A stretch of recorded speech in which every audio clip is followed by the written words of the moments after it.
Hello my dear students, welcome to Aurus academy YouTube channel. चलिए आज हम लोग स्टार्ट करने जा रहे हैं एक ऐसे चैप्टर के बारे में जो कि मतलब आप लोगों के लिहाज से काफ़ी ज़्यादा बोरिंग होता है।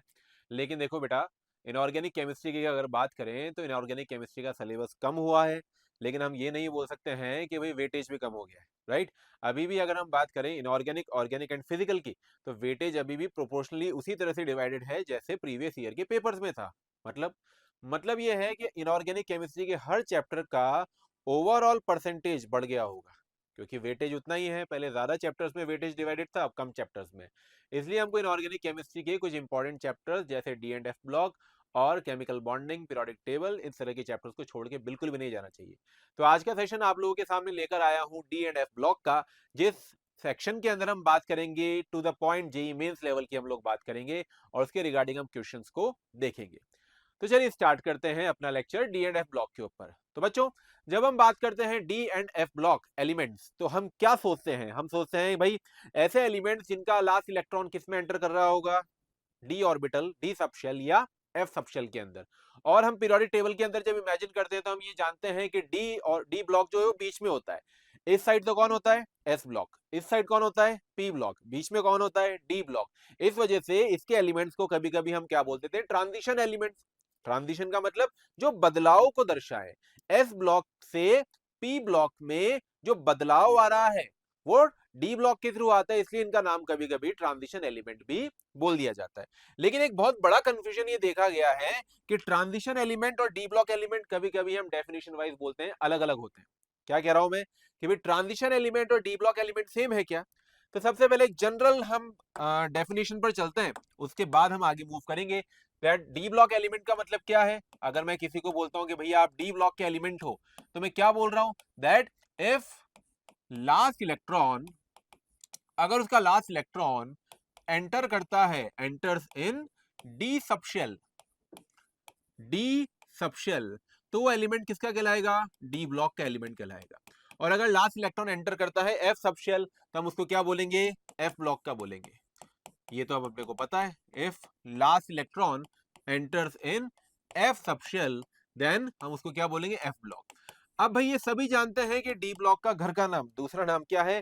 ट्रांजिशन एलिमेंट है। तो डी ब्लॉक को हम ट्रांजिशन एलिमेंट के नाम से भी जानते हैं और एफ ब्लॉक को हम इनर ट्रांजिशन एलिमेंट के नाम से भी जानते हैं।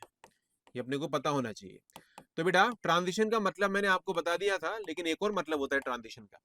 ट्रांजिशन का मतलब हम ये बोल सकते हैं वो एलिमेंट जिनका इलेक्ट्रॉन जो है पेनल्टीमेट शेल में एंटर हो रहा है। वापस बोल रहा हूं, डी ब्लॉक या ट्रांजिशन के लिए अगर मैं बात करूं तो those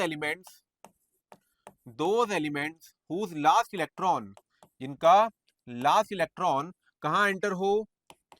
enters in penultimate shell. अरे भाई ये क्या होता है? पेन अल्टीमेट का मतलब क्या होता है बेटा? n-1 shell, penultimate shell. और इनर ट्रांजिशन का क्या होता है? जिनमें next to the penultimate shell यानी n-2 में लास्ट इलेक्ट्रॉन एंटर हो। तो जैसे अभी हम बात कर लेते हैं मेनली डी ब्लॉक के लिए। तो मैंने यहां से कोई भी एलिमेंट लिया, लेट अस से सबसे पहला एलिमेंट लेते हैं स्कैंडियम। एटॉमिक नंबर क्या है? 21। इलेक्ट्रॉनिक कॉन्फ़िगरेशन हमने लिखा 1s2, 2s2, 2p6, 3s2, 3p6 और 4s1। राइट, अब अगर आप देखेंगे इसमें रूल्स लगाएंगे नॉर्मल अपने एटॉमिक स्ट्रक्चर के, तो आप पाएंगे दैट सबसे ज्यादा प्रिंसिपल क्वांटम नंबर क्या है? 4 है। राइट, यानी हम बोलेंगे कि ये हमारी क्या है? अल्टीमेट शेल है मित्रों। अल्टीमेट बोलते हैं या वैलेंस शेल बोलते हैं या एन से डिनोट कर देते हैं। अब आप देखिए अपना यहाँ पर 1s2, 2s2, 2p6, 3s2, 3p6, हम 3d1 मेंशन करना भूल गए। लास्ट में अपने पास आएगा 3d1 4s2 होने के बाद। तो देखिए अब 21 पूरा हो गया। हमने इलेक्ट्रॉनिक कॉन्फ़िगरेशन लिखा। 4s2 हमारा क्या है? सबसे बड़ा नंबर है यानी अल्टीमेट शेल है। लेकिन लास्ट इलेक्ट्रॉन किस में गया? लास्ट इलेक्ट्रॉन तो किस में गया है? 3 में गया है। तो 3 हमारा क्या है? पेन अल्टीमेट शेल है। पेन अल्टीमेट का मतलब क्या होगा? n-2। तो मित्रों n-1। तो मित्रों हमको समझना चाहिए दैट लास्ट इलेक्ट्रॉन कहां पर जा रहा है? n-1 में जा रहा है, पेनल्टीमेट शेल में जा रहा है, एक अंदर वाली में जा रहा है। लास्ट इलेक्ट्रॉन जो है वो सबसे बाहर वाले शेल में नहीं जा रहा, उससे अंदर वाले शेल में एंटर कर रहा है। ठीक है, तो ऐसे एलिमेंट जिनका लास्ट इलेक्ट्रॉन पेनल्टीमेट शेल में जाए, n-1 में जाए, उनको हम क्या बोलते हैं? डी ब्लॉक एलिमेंट्स भी बोल सकते हैं। या ट्रांजिशन एलिमेंट्स भी बोल सकते हैं। अब एक बहुत बड़ा क्वेश्चन है जो बोर्ड लेवल पर भी पूछा जाता है, क्वेश्चन को मैं यहां मेंशन करता हूं, दैट डिफरेंस क्या है, difference in D block and transition. कभी कभी तो आप डी ब्लॉक बोल रहे हो सर, कभी कभी आप ट्रांजिशन बोल रहे हो। अगर ये दोनों एक ही बात है तो सिलेबस क्यों बढ़ाए जा रहे हो यार हमारा? एक एवरेज स्टूडेंट ये बोलता है कि यार साला पहले ही इतनी सारी चीजें लर्न करने को है, फिर ऊपर से और मास्टर सिलेबस बढ़ाए जा रहे हैं, इसको ये भी बोलेंगे, ये भी बोलेंगे, घर का नाम ये है, बाहर का नाम ये है। नहीं, हर चीज का रीजन है।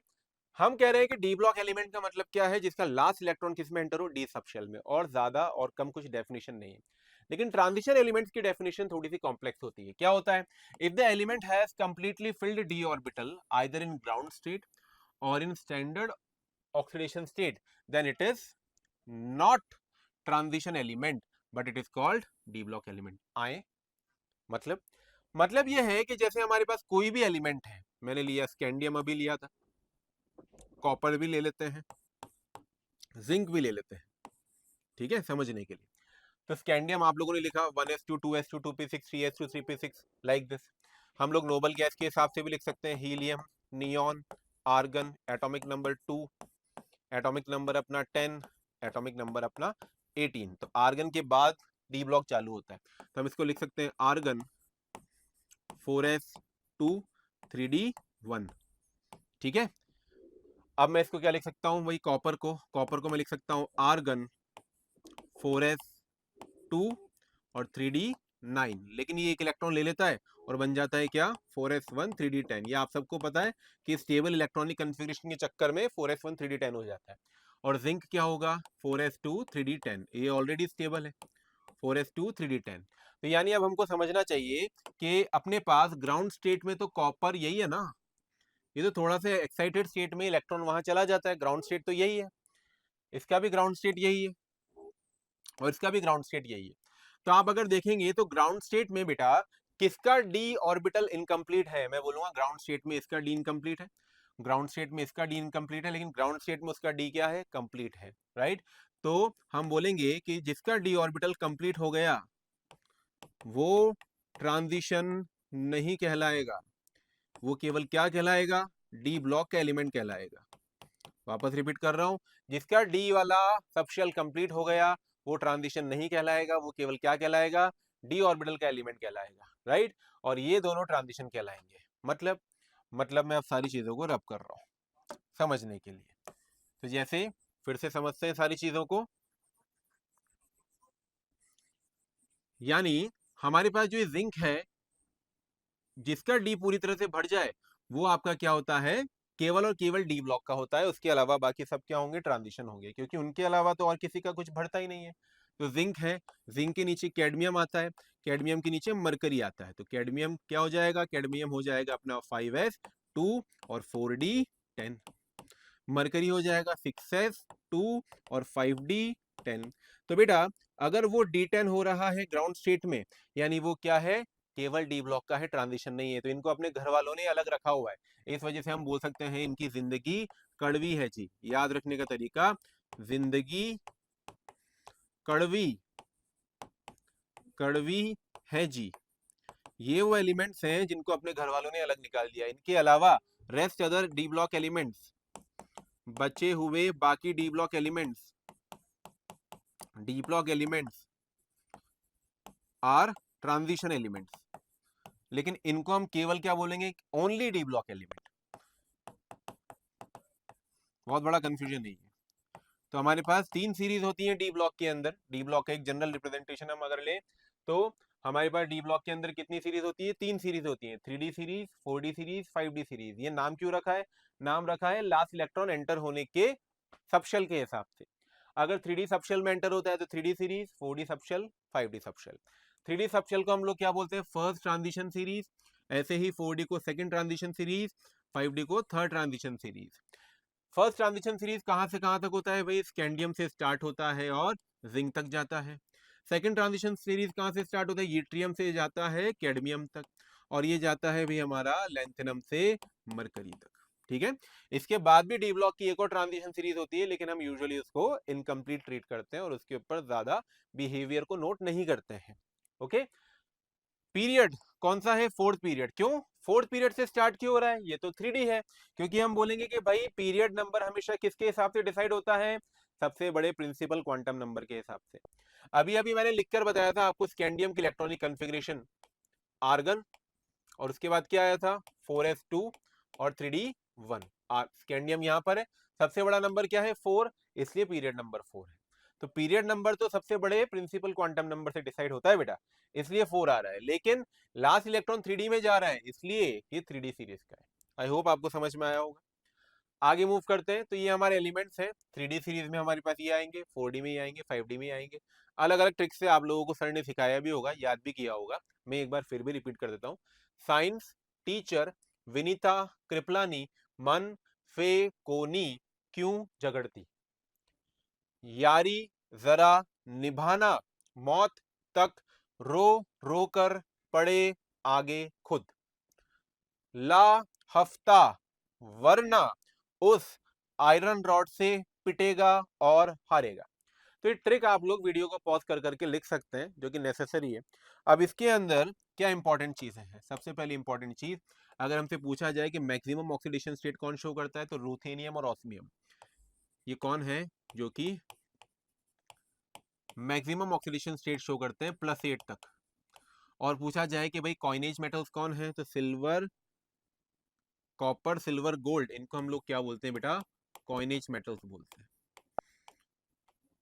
और पूछा जाए कि सबसे हार्डेस्ट मेटल्स कौन से हैं, तो क्रोमियम, मोलिब्डेनम और टंगस्टन। ये हमारे पास हार्डेस्ट मेटल है, या इनका मेल्टिंग पॉइंट बहुत अच्छा खासा होता है। हार्डनेस भी बहुत अच्छी खासी होती है, मेल्टिंग पॉइंट भी बहुत अच्छी खासी होती है। और पूछा जाए कि सबसे सॉफ्ट मेटल्स कौन से हैं, तो जिंक, कैडमियम, मरकरी, इनको हम सबसे सॉफ्ट मेटल्स में भी बोल सकते हैं, या इनको हम वॉलेटाइल मेटल्स भी बोल सकते हैं। जिनको हम हीट करते हैं तो ये आसानी से वेपर फॉर्म में चले जाते हैं। तो एक जनरल इंफॉर्मेशन है बेटा, ठीक है। तो zinc, cadmium, mercury volatile metal क्यों है? रीजन पूछा जाए तो जीरो अनपेड इलेक्ट्रॉन है इनके पास। इंपॉर्टेंट चीजें तो मैं यही मेंशन कर रहा हूँ, जीरो अनपेड इलेक्ट्रॉन है। अगर पूछा जाए कि भाई ये इतने हार्ड क्यों है, क्योंकि इनके पास मैक्सिमम अनपेड इलेक्ट्रॉन है। तो ये सारी चीजों के ऊपर क्वेश्चन बनता है बेटा जो मैं पूछ रहा हूँ, ठीक है। तो वापस से chromium, molybdenum, tungsten, maximum unpaired electron, high melting point और हाई हार्डनेस वाले मेटल्स हैं। कॉपर, सिल्वर, गोल्ड कॉइन, सिक्के बनाने के लिए काम में आते हैं, इसलिए कॉइनेज मेटल्स बोलते हैं। जिंक, कैडमियम, मरकरी लो अनपेड इलेक्ट्रॉन्स होते हैं, अनपेड इलेक्ट्रॉन जीरो होते हैं इनके पास, इस वजह से ये अच्छी बॉन्डिंग नहीं कर पाते, इसलिए इनके एटम्स बहुत इजीली दूर दूर चले जाते हैं गैसियस फेज में। वॉलेटाइल मेटल्स हैं। रूथेनियम, ऑस्मियम, इनका हमारे पास मैक्सिमम ऑक्सीडेशन स्टेट जाएगा, ठीक है। मैक्सिमम ऑक्सीडेशन स्टेट लेने वाले ये मेटल्स होते हैं। चलिए आगे बात करते हैं फिर से। अब नेक्स्ट मैं आप लोगों के सामने वापस से लेकर आया हूँ 3D 4D 5D, लेकिन अब की बार थोड़ा सा चेंज है स्लाइड के ऊपर। आप देखेंगे तो मैंने किसी किसी को सर्कल कर रखा है। ये कौन है? ये है बेटा जिनमें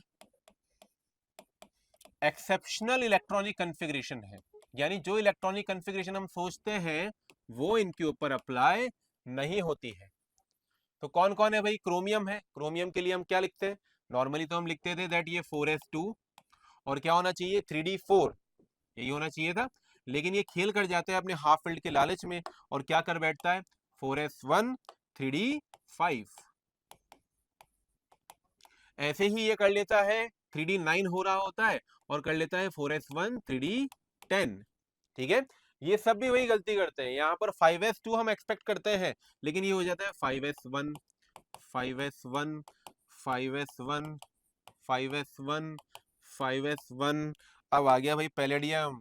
एक्सेप्शन का भी एक्सेप्शन, भाई आईओसी पढ़ रहे हैं और एक्सेप्शन ना है, फ्रस्ट्रेशन कैसे आएगा फिर? 5s1 ये क्या है? 5s0। तो ये डबल एक्सेप्शन है भाई, इसलिए मैं इसको हाईलाइट कर रहा हूँ, ये डबल एक्सेप्शन है। पैलेडियम 5s0 अगेन वापस नॉर्मल, नॉर्मल हम बोलेंगे फिर से क्या? 5s1 5s1, ठीक है। 5s1, okay. तो ये अपने पास जा रहा है इस तरह से, राइट। तो कैडमियम में नहीं है, कैडमियम में अपने पास नहीं है, 5s2 ही रहेगा, इनमें किसी में भी एक्सेप्शन नहीं। अगला ले तो भाई अपने पास इस पूरे में कुछ कहीं पर भी कुछ नहीं है, प्लेटिनम और गोल्ड में आएगा। अब जो इलेक्ट्रॉन आपने बेटा यहाँ पर कम किया है वो डी में उतना ही सब्सिक्वेंटली हम बढ़ा देंगे। तो जैसे हमारे पास ये D3 है, D4, D5, इस तरह से हम करते चलेंगे इनको। आई होप आपको समझ में आया होगा। तो जो हमारे एक्सेप्शनल केसेस हैं, कैडमियम हमारा एक्सेप्शन नहीं है, हाईलाइट हो गया है। एक्सेप्शनल केसेस हमारे कौन कौन से हैं? फर्स्ट में केवल क्रोमियम कॉपर, सेकंड में दो को छोड़ो, क्या बोल रहा हूं, सेकंड में दो को छोड़ो, फिर उसके बाद सारे, ओके। फिर उसके बाद थर्ड में लास्ट के दो। मरकरी तो वैसे भी नहीं होगा क्योंकि तो फुलफिल्ड है ना, ये तो सारे फुलफिल्ड है, इनमें कोई एक्सेप्शन लाने का ऑप्शन ही नहीं है। तो वापस बोल रहा हूं, पहले में क्रोमियम कॉपर सबको पता होता है, दूसरी में दो को छोड़ो, ठीक है, और तीसरी में लास्ट के दो। तो इसको मैं लिख भी देता हूं, ठीक है। तो पहले में 3D में कौन है? क्रोमियम और कॉपर। 4D में कौन है? स्टार्टिंग के दो को छोड़ो, याद रखना पड़ता है बेटा, स्टार्टिंग के दो के अलावा। और 5D में कौन है? लास्ट के दो, या फिर हम बोले last two, zinc, cadmium, mercury के अलावा। अब अगर आप ट्रिक चाहते हैं तो आपके लिए ट्रिक भी बना देते हैं। ट्रिक बनाना कौन सी बड़ी बात है, तो एक ट्रिक यहाँ से हम बना सकते हैं क्या? हाँ बिल्कुल। तो देखो एक ट्रिक मेरे दिमाग में आ रही है, क्यों करें, लिखता हूं, चलो मैं यहाँ पर, है ना, लाइव ट्रिक बनाते हैं ऑन द स्पॉट। क्यों, इस चीज की पहले कभी मैंने भी ट्रिक नहीं बनाई, क्यों करें, फिर उसके बाद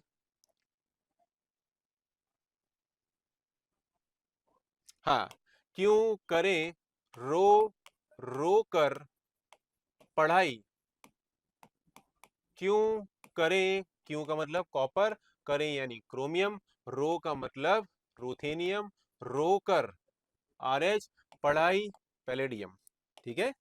क्यों करे रो रो कर पढ़ाई, और क्या कर सकते हैं, और कौन कौन बचा है? सिल्वर, मोलिब्डेनम, गोल्ड, प्लेटिनम, ठीक है। क्यों करे रो रो कर पढ़ाई, आगे आगे यानी सिल्वर, नवाब, नवाब यानी NB, नायोबियम।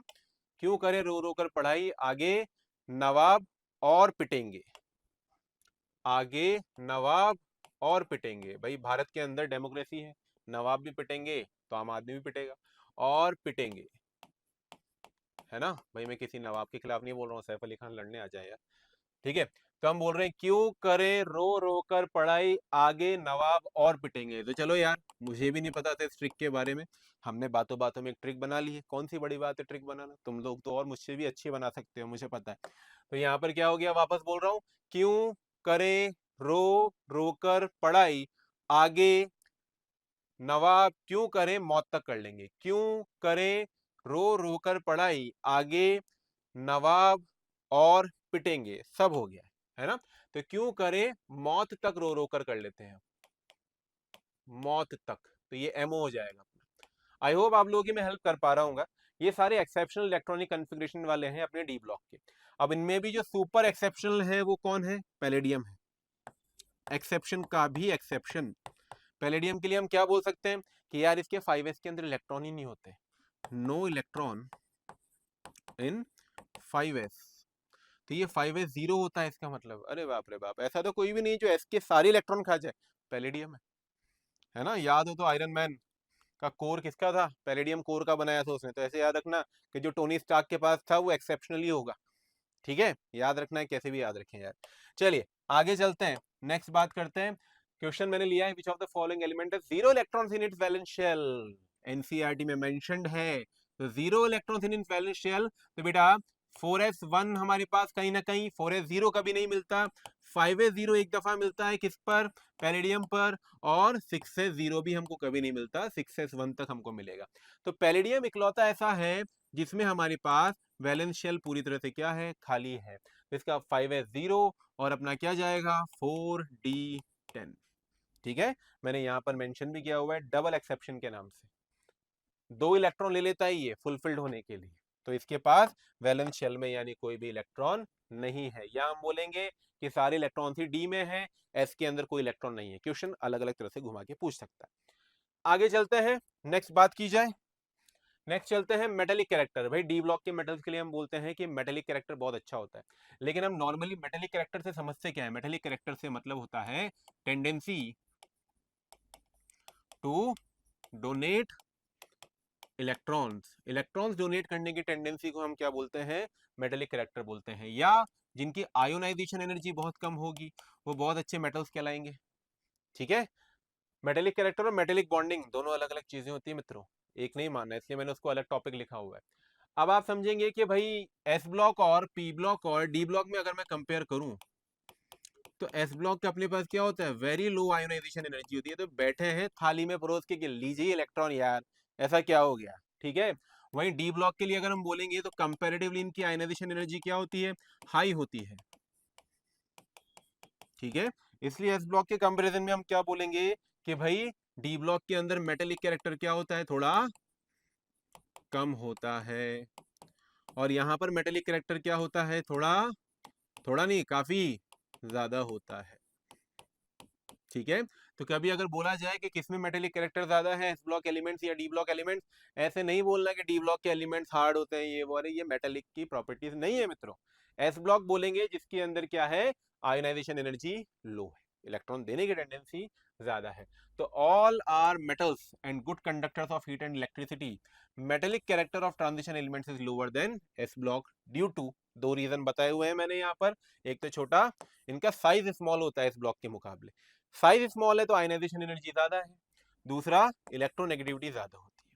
ठीक है, अब अगले टॉपिक पर बात करते हैं। मैं एक साथ इनको ले रहा हूँ, मेटेलिक बॉन्डिंग और मेटेलिक कैरेक्टर, क्योंकि हम लोग ऐसा मान लेते हैं कि मेटेलिक कैरेक्टर ज्यादा होगा तो मेटेलिक बॉन्डिंग ज्यादा होगा। नहीं, ऐसा कुछ भी नहीं है। मेटेलिक बॉन्डिंग हर एक मेटल शो कर सकता है। मेटेलिक बॉन्डिंग में पहले ये डिस्क्लेमर दे देता हूँ, टर्म्स एंड कंडीशंस वाला। किसी की अगर मेटेलिक बॉन्डिंग स्ट्रांग है तो इसका मतलब ये नहीं है भाई उसका मेटेलिक कैरेक्टर भी बहुत अच्छा होगा, बिल्कुल नहीं। मेटेलिक कैरेक्टर अच्छा होने का मतलब आयोनाइजेशन एनर्जी लो होनी चाहिए, मेटेलिक बॉन्डिंग से लेना देना नहीं है। तो सर ये मेटेलिक बॉन्डिंग क्या होता है? अरे मेटेलिक बॉन्डिंग का मतलब bond between two metals due to their unpaired electrons. मतलब दो मेटल्स के बीच में बॉन्ड उनके अनपेड इलेक्ट्रॉन्स की वजह से, उसको हम क्या बोलते हैं? Metallic bonding. Sort of covalent bonding की तरफ आप इसको समझ सकते हैं। जैसे मैंने यहाँ पर लिया क्रोमियम, मोलिब्डेनम और टंगस्टन। इन सभी एलिमेंट्स की खास चीज क्या है बेटा? कि इनके पास इलेक्ट्रॉनिक कन्फिग्रेशन, जैसे क्रोमियम का मैं लेता हूं तो क्रोमियम क्या हो जाता है? 4s1 3d5। ये क्या जाएगा? 5s1 4d5। ये क्या जाएगा? 6s1 5d5। तो हम बोल सकते हैं इन सबके पास डी में भी सारे इलेक्ट्रॉन्स कैसे हैं? अनपेयर्ड है। 1 2 3 4 5, और एस में भी अनपेयर्ड है ना? तो सबके पास कितने कितने? 6 अनपेयर्ड इलेक्ट्रॉन्स है भाई। जितने ज्यादा अनपेयर्ड इलेक्ट्रॉन्स होते हैं उतनी ही ज्यादा क्या होती है? मेटेलिक बॉन्डिंग होती है। और जितना ज्यादा मेटेलिक बॉन्ड होगा उतना ही ज्यादा मेटल क्या होगा? हार्ड होगा। उतना ही ज्यादा क्या होता है बेटा? यूजुअली मेल्टिंग पॉइंट हाई होता है। ये तो मैंने बताया था आपको पहली स्लाइड पर। और ऐसे ही हम इस तरफ चलें, जिंक, कैडमियम, मरकरी, अरे मार डाला, क्योंकि इनके पास अनपेड इलेक्ट्रॉन्स है ही नहीं, है ना? क्या लिखते हैं हम जिंक के लिए? 4s2 3d10। 4s ने भी मना कर दिया, 3d ने भी मना कर दिया, 5s2 4d10 और 6s2 5d10। No unpaired electron. तो हम बोलेंगे इनके पास क्या है? जीरो। तुम्हारे ये मार्क्स ना आए इसलिए इसको पढ़ो। जीरो अनपेड इलेक्ट्रॉन होते हैं, यानी इनके बीच में क्या होगा? वीक मेटेलिक बॉन्डिंग होगा, होगा ना? और वीक मेटेलिक बॉन्ड होगा तो हम क्या बोलेंगे? मेटल्स के एटम पास पास नहीं रहना चाहेंगे, एक दूसरे से रूठे रहेंगे। ठीक है, और रूठे रहेंगे तो हम क्या बोलेंगे? बहुत इजीली वेपर फेज में चले जाएंगे। इसीलिए तो बोलता हूं इनको वॉलेटाइल मेटल बोला जाता है, और इनका लो हीट ऑफ एटमाइजेशन होता है। यानी इनके अगर किसी एटम को गैस फेज में लाना है तो बहुत कम टेम्परेचर देना पड़ता है। ठीक है, इतनी सारी चीजें सॉल्व हो रही है। तो अब एक एग्जांपल ले सकते हो आपके भी, जैसे एक क्रोमियम ये हो गया, दूसरे क्रोमियम के पास भी इस तरह से इलेक्ट्रॉन्स हैं। तो जितने ज्यादा अनपेड इलेक्ट्रॉन्स होंगे उतना ज्यादा ये आपस में बॉन्ड बना सकते हैं। उतने हाथों से एक दूसरे को पकड़ के रखेंगे, गले लगा के रखेंगे, है ना, झप्पी पाएंगे। तो वही हम बोलेंगे, इसलिए ये स्ट्रॉन्ग मेटल्स में आते हैं, हार्ड मेटल्स में आते हैं, और ये नहीं आते हैं, ये वॉलेटाइल मेटल्स में आते हैं। आई होप मैं आपको अच्छे से समझा पा रहा हूँ, आप लोगों को अच्छे से एक एक चीज क्लिक हो रही होगी। नेक्स्ट बात करते हैं फिजिकल प्रॉपर्टीज में एटॉमिक साइज के ऊपर। एटॉमिक साइज डी ब्लॉक का दगाबाज है। नॉर्मली हम पढ़ते हैं left to right atomic size क्या होता है, डिक्रीज होता है। क्यों डिक्रीज होता है, पहले तो पुराना ट्रेंड पता हो ना, तभी तो आगे कदम रखेंगे भाई। पुराना कदम तो हमने बिल्कुल अच्छे से फर्म ग्रिप के साथ रख दिया हो। तो लेफ्ट टू राइट जब हम जाते हैं तो अपने पास जेड इफेक्टिव या जेड स्टार वो क्या होता है, इंक्रीज होता है। तो एटॉमिक साइज क्या होता है, डिक्रीज होता है, ये हमको पता है। जेड स्टार क्या होता है सर, किसी गरीब बच्चे ने पूछ लिया, गरीब से मतलब पैसे से नहीं, दिमाग से गरीब बच्चे ने पूछ लिया कि भाई जेड इफेक्टिव सर क्या होता है। जेड इफेक्टिव का मतलब फिर मैं बोलूंगा किसी भी इलेक्ट्रॉन को अट्रैक्ट करने की टेंडेंसी न्यूक्लियस की। अगर अट्रैक्ट करने की टेंडेंसी बढ़ती जाएगी तो ये पास आता जाएगा। देखो मैंने भी बॉडी बना ली, है ना। अट्रैक्ट करने की टेंडेंसी बढ़ती जाएगी तो इलेक्ट्रॉन क्या होता जाएगा, पास आता जाएगा, ठीक है। और पास आता जाएगा तो साइज भी क्या होगा उसका, डिक्रीज होता जाएगा। लेकिन ऐसा ट्रेंड डी ब्लॉक में नहीं देखा जाता। डी ब्लॉक में क्या होता है, स्कैंडियम से क्रोमियम तक तो पहले घटता है साइज, डिक्रीज होता है, क्योंकि इलेक्ट्रॉन्स के ऊपर अच्छा खासा न्यूक्लियर चार्ज है, ठीक है। उसके बाद क्रोमियम से निकल क्या होता है, न्यूक्लियर चार्ज और sigma that is shielding effect balance हो जाता है। और फिर कॉपर से जिंक अपने पास क्या होता है बेटा, फिर से शील्डिंग इफेक्ट बढ़ने लगता है। यानी मैंने क्या कहा, मैंने कहा कि जब स्कैंडियम टू क्रोमियम जा रहा हूं तो जेड स्टार ज्यादा होता है सिग्मा के मुकाबले, इसलिए साइज क्या होता है, डिक्रीज होता जाता है। सिग्मा यानी शील्ड, यहाँ पर ये दोनों टक्कर के हो जाते हैं, इसलिए साइज ऑलमोस्ट सेम रहता है। और यहाँ पर सिग्मा ज्यादा होने लग जाता है, इसलिए साइज भी क्या होता है, बढ़ने लग जाता है। तो इसके एविडेंस के लिए मैं एनसीईआरटी की इमेज लेकर आया हूं, ताकि आप लोगों को और अच्छे से प्रेम से समझा पाऊं मैं ये सारी चीजें। तो आप देखेंगे 3D के ऊपर फोकस करो, 4D और 5D उसी तरह का बिहेव दे रहे हैं, उसी तरह का बिहेवियर दे रहे हैं। तो आप देखेंगे तो 3D में स्कैंडियम, टाइटेनियम, वेनेडियम, क्रोमियम तक बिंदास डिक्रीमेंट हो रहा है भाई। फिर क्रोमियम से निकल, अगर आप बोलेंगे सर डिक्रीमेंट तो हो रहा है, लेकिन मैं बोलूंगा यार इतना खास डिक्रीमेंट नहीं है ना ब्रो। क्या हो रहा है, ऑलमोस्ट सेम चल रहा है, देख पा रहे हैं। तो मैं 3 भाग में बांट रहा हूँ, यहाँ से यहाँ में, यहाँ से यहाँ, फिर निकल के बाद देखो फिर से इंक्रीज होने लगा। यानी आप अगर कंपेयर करेंगे ना तो आपके पास कॉपर और वेनेडियम और क्रोमियम में भी ज्यादा डिफरेंस नहीं है। अगर आप कंपेयर करते हैं, क्रोमियम और कॉपर में क्वेश्चन पूछा जाता है तो क्या क्रोमियम और कॉपर में कौन बड़ा है, कॉपर बड़ा है, ठीक है। ये अपने पास है। तो हमने क्या क्या बातें सीखी है, अब देखिए अगर आप देखेंगे तो लैंथेनम अपना कौन सा है, ये 5D सीरीज है। और येट्रियम अपना कौन सा है, 3D सीरीज है। हम यूजुअली क्या बोलते हैं, डाउन द ग्रुप जाते हुए तो बढ़ना चाहिए था साइज। मतलब मतलब ये है कि जैसे अपने पास कैंडियम है, येट्रियम है, लैंथेनम है, 3D 4D 5D। स्कैंडियम कहाँ तक जा रहा है, जिंक तक, कैडमियम तक, मरकरी तक। अब सबसे पहले स्टार्ट करते हैं, हम स्कैंडियम को कंपेयर करते हैं यूट्रियम से, और यूट्रियम को लैंथेनम से। ग्रीन वाला यूट्रियम है बेटा, मैं ग्राफ इसलिए लाया हूं ताकि हम देखते देखते पढ़ते रहे। स्कैंडियम से यूट्रियम बड़ा, यूट्रियम से लैंथेनम बड़ा। आई होप आपको दिख रहा होगा, थोड़ा सा बहुत माइन्यूट सा डायग्राम है। स्कैंडियम से बड़ा यूट्रियम, यूट्रियम से बड़ा लैंथेनम। यानी यहाँ पर तो क्या हो रहा है, अपने पास साइज बिंदास बढ़ रहा है ना। लेकिन इसके बाद ही देखो रायता फैल गया, जिरकोनियम ऊपर आ रहा है, हाफनियम नीचे जा रहा है, बराबर हो गए। टंगस्टन मॉलिब्डेनम ऑलमोस्ट बराबर हो गए। रेनियम ऊपर जा रहा है, टेक्नीशियम नीचे आ गया, ऑस्मियम ऊपर जा रहा है, लुथीनियम नीचे आ गया। यानी इसके बाद थोड़ा सा गड़बड़ घोटाला हो गया। साइज कभी किसका ज्यादा कभी किसका ज्यादा, इसलिए हम बोलते हैं कि भाई स्कैंडियम यूट्रियम के बाद सबका साइज ऑलमोस्ट ऑलमोस्ट कैसा हो रहा है, सेम हो रहा है। इनका बिल्कुल एग्जैक्ट सेम हो रहा है, वो मैं आपके पास लेके आया हूँ। जैसे जिरकोनियम, हाफनियम। जिरकोनियम हमारे पास किसका है, ये हमारे पास है 3D का, सॉरी 4D का। ये है बेटा 4D का, और ये है 5D का। तो सिरकोनियम हाफनियम का ऑलमोस्ट इक्वल आ रहा है, ठीक है। मॉलिब्डेनम टंगस्टन का इक्वल आ रहा है। अगर आपसे फिर भी बाकी सब एलिमेंट्स के लिए पूछा जाता है तो आप ऑलमोस्ट बराबर ही बोलते हैं बेटा। इसका रीजन क्या है, इसका रीजन है लेंथेनॉइड कॉन्ट्रैक्शन। थोड़ा बहुत कहीं तो सुना है, हल्का फुल्का मैं एक्सप्लेन भी करूंगा। लेंथेनॉइड कॉन्ट्रैक्शन, ठीक है। और ये जो एटॉमिक साइज का ट्रेंड है, यही सेम ट्रेंड अपने पास आयनिक साइज में भी जाएगा। अगर हम सेम ऑक्सीडेशन स्टेट माने +2 +2 +2 वाली, तो अपने पास सेम पैटर्न जाएगा जैसे एटॉमिक रेडियस का पैटर्न जा रहा है, ठीक है। एनसीईआरटी में नहीं दिया है ऑल्दो, तो इतना घबराने की जरूरत नहीं है। एनसीईआरटी में पैटर्न इस तरह का कोई कर्व नहीं दिया है, वैल्यूज दी हुई है, वैल्यूज देख सकते हैं। चलिए, तो लेंथोनाइट कॉन्ट्रैक्शन क्या है, इसका इफेक्ट क्या आया, इसको समझते हैं। पहली चीज, लेंथोनाइट कॉन्ट्रैक्शन क्या होता है? कॉन्ट्रैक्शन का मतलब तो हमको पता है, साइज क्या हो गया, डिक्रीज हो गया। तो क्या होता है lanthanoid contraction? Due to poor shielding of, बेटा स्पेसिफिक पूछा जाता है कि किसकी गलती थी लेंथोनाइट कॉन्ट्रैक्शन में? गलती थी 4f इलेक्ट्रॉन्स की। तो due to poor shielding of 4f electrons, the outer electrons, outer s orbital electrons of d block metals are attracted by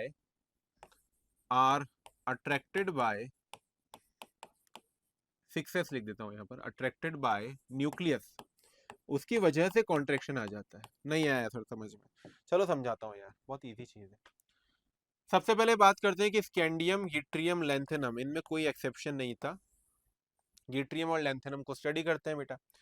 yttrium की जब इलेक्ट्रॉनिक कन्फिग्रेशन लिखेंगे तो हम लिखेंगे 1s2 2s2, वो सारा सब कुछ चलेगा। और आर्गन के बाद आएगा यहाँ पर क्रिप्टन, और क्रिप्टन के बाद आप लोग लिखेंगे 5s2 और 4d1। ठीक है। जब आप लैंथेनम लिखेंगे तो जेनॉन लिखेंगे, और यहाँ लिखेंगे 6s2 और 5d1। तो आप देखेंगे बेटा तो एक जैसा ही है, यहाँ पर f ऑर्बिटल आया ही नहीं है अभी तक। लैंथेनम कितना होता है एटॉमिक नंबर? 57। लैंथेनम के जस्ट बाद में कौन आता है? हाफनियम। एटॉमिक नंबर कितना होता है? 72। तो यानी 58 से, देखो यहाँ से यहाँ के बीच में 57 एटॉमिक नंबर था, क्या हो गया है? 72 हो गया। यानी 58 से 71 कौन आ गए? f ऑर्बिटल के इलेक्ट्रॉन्स आ गए, है ना। 58 से 71 यहाँ पर कौन आ गया? 4f आ गया। अब इसको समझते हैं हाफनियम को। इसके ऊपर कौन था? जिरकोनियम। तो जिरकोनियम अपने पास क्या है? जिरकोनियम है क्रिप्टन, फिर लिखा मैंने 5s2 और 4d2। हाफनियम, इसके लिए लिखा मैंने जिनॉन। अब देखिए यहाँ पर 6s2, फिर अपने पास आएगा 4f14, 6s2 सॉरी, फिर उसके बाद आएगा 5d10। मैं अभी उस अकॉर्डिंग लिख रहा हूँ बेटा, अपने ऑर्बिट वाइज लिख रहा हूँ। 6s2 5d1 और फिर आएगा आपका 4f14। बाबा रे बाबा, कुछ चेंज आया। चेंज क्या आया? चेंज ये आया बेटा दैट अगर मैं इसके लिए बनाता हूँ तो इसका ये न्यूक्लियस है, ये सबसे वैलेंस शेल यानी 6 वाला। ये कौन सा है? 6s2 जिसमें 2 इलेक्ट्रॉन है। ठीक है। अंदर वाला कौन है? 5d। उससे अंदर वाला कौन है? 4f, ये वाला n-2। इसके अंदर 14 इलेक्ट्रॉन जो थे, ये किसके थे? f ऑर्बिटल के। f ऑर्बिटल के इलेक्ट्रॉन बेटा रिपल्शन देते ही नहीं है, तो इन्होंने इसको रिपल्शन देने से मना कर दिया इन इलेक्ट्रॉन्स को, नहीं देंगे। तो न्यूक्लियस बोला भाई मैं तो अट्रैक्शन दे रहा हूँ ना, उसकी वजह से साइज क्या हो गया? कॉन्ट्रैक्ट हो गया। इसलिए हम बोल सकते हैं कि अपने पास 3d 4d 5d में, जैसे मैंने बोला 3d से बड़ा 4d, लेकिन 4d और 5d हम ऑलमोस्ट क्या मान लेते हैं? बराबर मान लेते हैं, केवल किसको छोड़कर? स्कैंडियम, यूट्रियम और लैंथेनम को छोड़कर। ये यहाँ पर मेंशन्ड है क्योंकि इनमें कोई एक्सेप्शन नहीं आया। आई होप क्लियर हुआ होगा पूरा लेंथोनाइट कॉन्ट्रैक्शन। सही है ना। इसकी वजह से आयनाइजेशन एनर्जी में भी चेंज आ जाता है। आप आयनाइजेशन एनर्जी में बोल सकते हैं दैट चेंज आ जाता है। हम क्या बोलते हैं कि भाई जैसे जैसे नीचे जाते हैं साइज बढ़ता है ना। स्कैंडियम है, यूट्रियम है, लैंथेनम है, इसके बाद एफ ब्लॉक आ जाएगा, यानी हाफनियम से लेकर लास्ट कहां तक? मरकरी तक। जिरकोनियम से लेकर लास्ट कहां तक? कैडमियम तक। और टाइटेनियम से लेकर लास्ट कहां तक? जिंक तक। तो बेटा अपने पास एक्सेप्शन जो है वो केवल 4d और 5d में है। 3d से ज्यादा बड़ा 4d था, तो फिर आयनाइजेशन एनर्जी क्या होती है? आयनाइजेशन एनर्जी साइज से उल्टा चलती है। तो स्कैंडियम का साइज बड़ा, छोटा है तो इसकी आयनाइजेशन एनर्जी ज्यादा, यहाँ पर कोई एक्सेप्शन नहीं था। टाइटेनियम ज्यादा, ये सब ज्यादा रहेंगे क्योंकि यहाँ एक्सेप्शन ही नहीं है ना। लेकिन जैसे ही नीचे आऊंगा कॉन्ट्रैक्शन हुआ, कॉन्ट्रैक्शन की वजह से उल्टा हो गया। नीचे वाले का आयनाइजेशन एनर्जी हम क्या मानेंगे? ज्यादा मानेंगे। ओके, रीजन वही बोलेंगे हम, लैंथेनॉइड कॉन्ट्रैक्शन। सही है। चलिए आगे चलते हैं, नेक्स्ट बात करते हैं मेल्टिंग पॉइंट, बॉइलिंग पॉइंट। अभी अभी मैंने बताया था कि भाई मेल्टिंग पॉइंट भी जो अपने पास है वो अनपेयर्ड इलेक्ट्रॉन्स पर डिपेंड करता है। ठीक है, तो melting point of d block metals are greater than s block metals because in addition to metallic bonding there is extra covalent bonding. Metallic bonding के साथ साथ डी ब्लॉक के मेटल एक अच्छा मेटेलिक कोवेलेंट बॉन्ड भी बनाते हैं, जिसकी वजह से हमारे पास क्या होता है, अनपेयर्ड इलेक्ट्रॉन्स की वजह से वो बहुत ही अच्छे स्ट्रॉन्ग बॉन्ड्स बना पाते हैं, इसलिए उनका मेल्टिंग पॉइंट क्या होता है, बहुत हाई होता है। तो लेफ्ट टू राइट जाते हुए अनपेयर्ड इलेक्ट्रॉन क्या होते हैं, बढ़ते हैं, क्रोमियम तक बहुत तेजी से अनपेयर्ड इलेक्ट्रॉन बढ़ते हैं। तो मैक्सिमम मेल्टिंग पॉइंट किसका आता है, क्रोमियम का आता है। इसी वजह से बल्ब फिलामेंट में हम किसको काम में लेते हैं, टंगस्टन को, क्योंकि क्रोमियम, मोलिब्डेनम और टंगस्टन इन सब के पास क्या है बेटा, बहुत ही अच्छे अनपेयर्ड इलेक्ट्रॉन्स हैं। ठीक है, मैग्नीज पर ड्रॉप आएगा, बहुत अच्छा खासा ड्रॉप आता है, जब आप ग्राफ इसका एनसीईआरटी में देखेंगे तो कुछ इस तरह से ये जाता है, फिर मैग्नीज पर गिरता है बुरी तरह से, फिर अपने पास आयरन, कोबाल्ट, निकल ऐसे बढ़ता है ये। ठीक है, स्लेंट बढ़ता है आयरन, कोबाल्ट, निकल। ओके, और कॉपर जिंक का सबसे कम हो जाएगा। तो अगर हमसे पूछा जाए लोवेस्ट मेल्टिंग पॉइंट किसका है, जिंक, और जिंक का हम बताएंगे। ठीक है, हाईएस्ट मेल्टिंग पॉइंट किसका है, क्रोमियम का बताएंगे। तो हाईएस्ट 3D सीरीज में क्रोमियम का। कंप्लीट डी ब्लॉक में, कंप्लीट डी ब्लॉक में अपना जाएगा कौन, टंगस्टन का। और अगर लोवेस्ट बोले तो लोवेस्ट 3D सीरीज के अंदर कौन है, जिंक। कंप्लीट डी ब्लॉक में बोले तो मरकरी, क्योंकि वो तो पहले से लिक्विड है सर, मेल्टिंग पॉइंट क्या बिगाड़ेगा उसका जो पहले से खुद लिक्विड में है। ठीक है, तो इंपॉर्टेंट डेटा है। आगे चलते हैं, इंथैल्पी ऑफ एटमाइजेशन। आपको मैंने बताया था दैट इंथैल्पी ऑफ एटमाइजेशन भी क्या होता है, किसी भी मेटल को उसकी सॉलिड फॉर्म से गैस में कन्वर्ट करने के लिए। ठीक है, तो energy required to break all the bonds in metal lattice and convert for metal into gaseous atom is called enthalpy of atomisation. Question usually नहीं आता है, फिर भी मैं आपके लिए एक एक्सेप्शनल केस इसमें लेकर आया हूँ। अब नॉर्मल तो क्या बोलेंगे, अनपेड इलेक्ट्रॉन बढ़ने के साथ एटमाइजेशन भी बढ़ाइए। जिंक की सबसे कम होती है, रीजन आपको पता है, low unpaired electron, zinc has least enthalpy of atomisation. लेकिन एक एक्सेप्शन है इसमें, जिसके बारे में हम सोचते नहीं है, वो सबसे आगे निकल जाता है। एनसीईआरटी के डेटा के हिसाब से वेनेडियम जो है उसका एंथैल्पी ऑफ एटमाइजेशन मैक्सिमम होता है बेटा, सबसे मैक्सिमम। ठीक है, चलो आगे चलते हैं। Oxidation state, very very important, बहुत क्वेश्चन दिए हैं इसमें। Oxidation state is a hypothetical state. आपको पता है ऑक्सीडेशन स्टेट का मतलब होता है कि एक वो स्टेट किसी भी मेटल की या एलिमेंट की या एटम की जो कि बता रहा है कि उसने कितने इलेक्ट्रॉन्स का लेन देन किया है अपने ग्राउंड स्टेट से। अगर ग्राउंड स्टेट से इलेक्ट्रॉन दिए होंगे तो पॉजिटिव, लिए होंगे तो नेगेटिव, इतना हमको पता है। तो D block elements exhibit variable oxidation state due to availability of unpaired electron and vacant D orbital. मतलब मतलब ये है कि एस ब्लॉक एलिमेंट्स के लिए मैं क्या बोलता हूँ, जैसे एस ब्लॉक का एग्जांपल हमारे सामने, सोडियम, इलेक्ट्रॉनिक कन्फिगरेशन क्या हुई, नियॉन 3s1। सोडियम को आप हमेशा किस में पाते हैं, क्या +2 में मिलता है सोडियम, नहीं, सोडियम हमेशा किस में मिलता है, +1 में। Magnesium unpaired electron, valence shell के इलेक्ट्रॉन कितने हैं, 2, तो ये किस में मिलता है, +2 में मिलता है, कभी भी +3 इस तरह से नहीं मिलेगा। तो हम क्या कह रहे हैं कि एस ब्लॉक के जो एलिमेंट्स हैं उनकी फिक्स्ड ऑक्सीडेशन स्टेट होती है बेटा, लेकिन डी ब्लॉक किसी के सगे ही नहीं, डी ब्लॉक के फिक्स ऑक्सीडेशन स्टेट नहीं होती, इनकी मल्टीपल ऑक्सीडेशन स्टेट्स होती है। क्यों, क्योंकि ये अपने वैलेंस इलेक्ट्रॉन तो देते ही देते हैं, उसकी वजह से +2 तो चला ही जाता है। फिर उसके बाद डी ऑर्बिटल में जो भी अनपेड इलेक्ट्रॉन्स हैं वो भी एक एक करके दे देते हैं। जैसे टाइटेनियम के अंदर 2 अनपेड इलेक्ट्रॉन है, तो ये एक और दे देगा, तो क्या बन जाएगा, +3, एक और दे देगा तो क्या बन जाएगा, +4। ऐसे इसने शुरुआत कहाँ से करी, +2 से। ठीक है, फिर उसके बाद 3d3, 3 वैलेंस इलेक्ट्रॉन्स है मित्रों, 1 2 3, +2 के बाद एक और दिया, +3, फिर एक और दिया, +4, फिर एक और दिया, +5। ठीक है, तो रटने की इतनी जरूरत है नहीं, अपने को बस ये देखना है कि अनपेड इलेक्ट्रॉन कहाँ से कहाँ तक जा रहे हैं। तो क्रोमियम तक हमारे पास मैक्सिमम अनपेड इलेक्ट्रॉन होते हैं।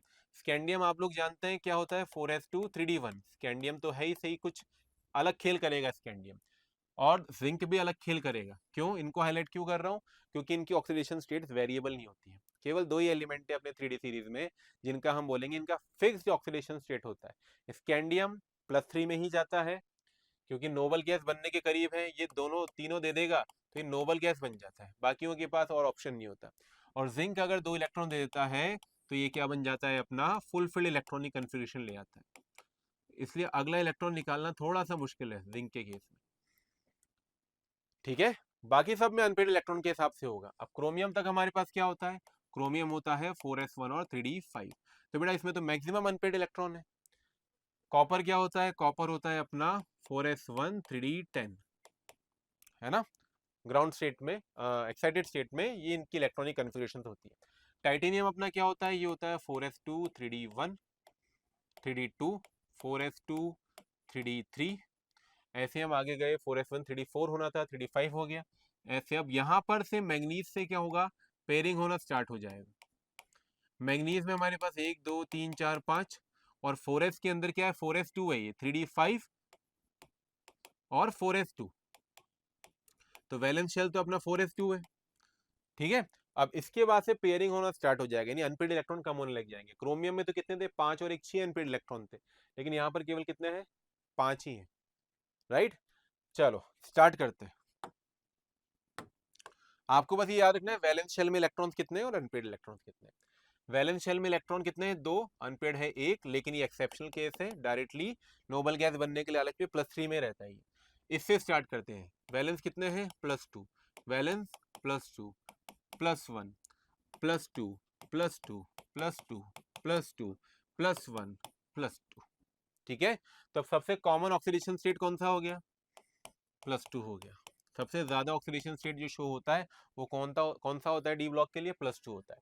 अब इसके बाद आगे चले, ये 2 देने के बाद एक एक करके ये 2 और देगा, 2 और देगा तो +3 और +4, एक एक करके 3 और देगा तो +3 +4 +5, एक एक करके 5 और देगा तो +3 +4 +5, रुकिए +2 भी आएगा ना बीच में, क्योंकि एक एक करके दे रहा है ना, +1 के बाद +2, 5 और 1 6 तक जाएगा, +5 +6, इसने +2 से स्टार्ट किया, एक एक करके 5 और देगा तो +3 +4 +5 +6 +7। आयरन कोबाल्ट निकल का बेटा सेम होता है, +2 +3 +4, इनकी बहुत सी प्रॉपर्टी सेम आती है, ये +1 और +2 में मिलेगा, ठीक है। अब मैं बात कर रहा हूँ कि भाई ठीक है ऑक्सीडेशन स्टेट तो है, आपके पास घर के अंदर बहुत सारे फैमिली मेंबर्स होते हैं, लेकिन कोई एक फेवरेट होता है ना, पापा फेवरेट होती है, मम्मी फेवरेट होती है, छोटा भाई, कजिन, कोई ना कोई फेवरेट होता है। ऐसे ही अगर इतने सारे ऑक्सीडेशन स्टेट्स हैं तो कोई ऑक्सीडेशन स्टेट तो फेवरेट होता ही है, हाँ होता है। स्कैंडियम के लिए फेवरेट +3 है, ठीक है। टाइटेनियम के लिए हम बोलते हैं फेवरेट +4 है, वेनेडियम के लिए फेवरेट +5 है, क्रोमियम के लिए फेवरेट +6 है, नेक्स्ट फेवरेट इसका +3 है, सेकंड फेवरेट इसका +3 है। मैंगनीज के लिए फेवरेट +7 है, नेक्स्ट फेवरेट इसका +2 है। रिडॉक्स में हम करते हैं ना, क्रोमियम +6 से किस में जाता है, +3 में, Cr2O7 -2 में। मैंगनीज +7 से किस में जाता है, +2 में, ठीक है। आयरन, आयरन का भी अपने पास +3 है, +2 है, ठीक है। कोबाल्ट में अपने पास +3 है, निकल में अपने पास +2 है, कॉपर का अपने पास दोनों मिल जाते हैं, +1 भी मिलता है और +2 भी मिलता है। ज़्यादा फेवरेट इसका कौन सा है, दोनों ठीक ठीक है ना।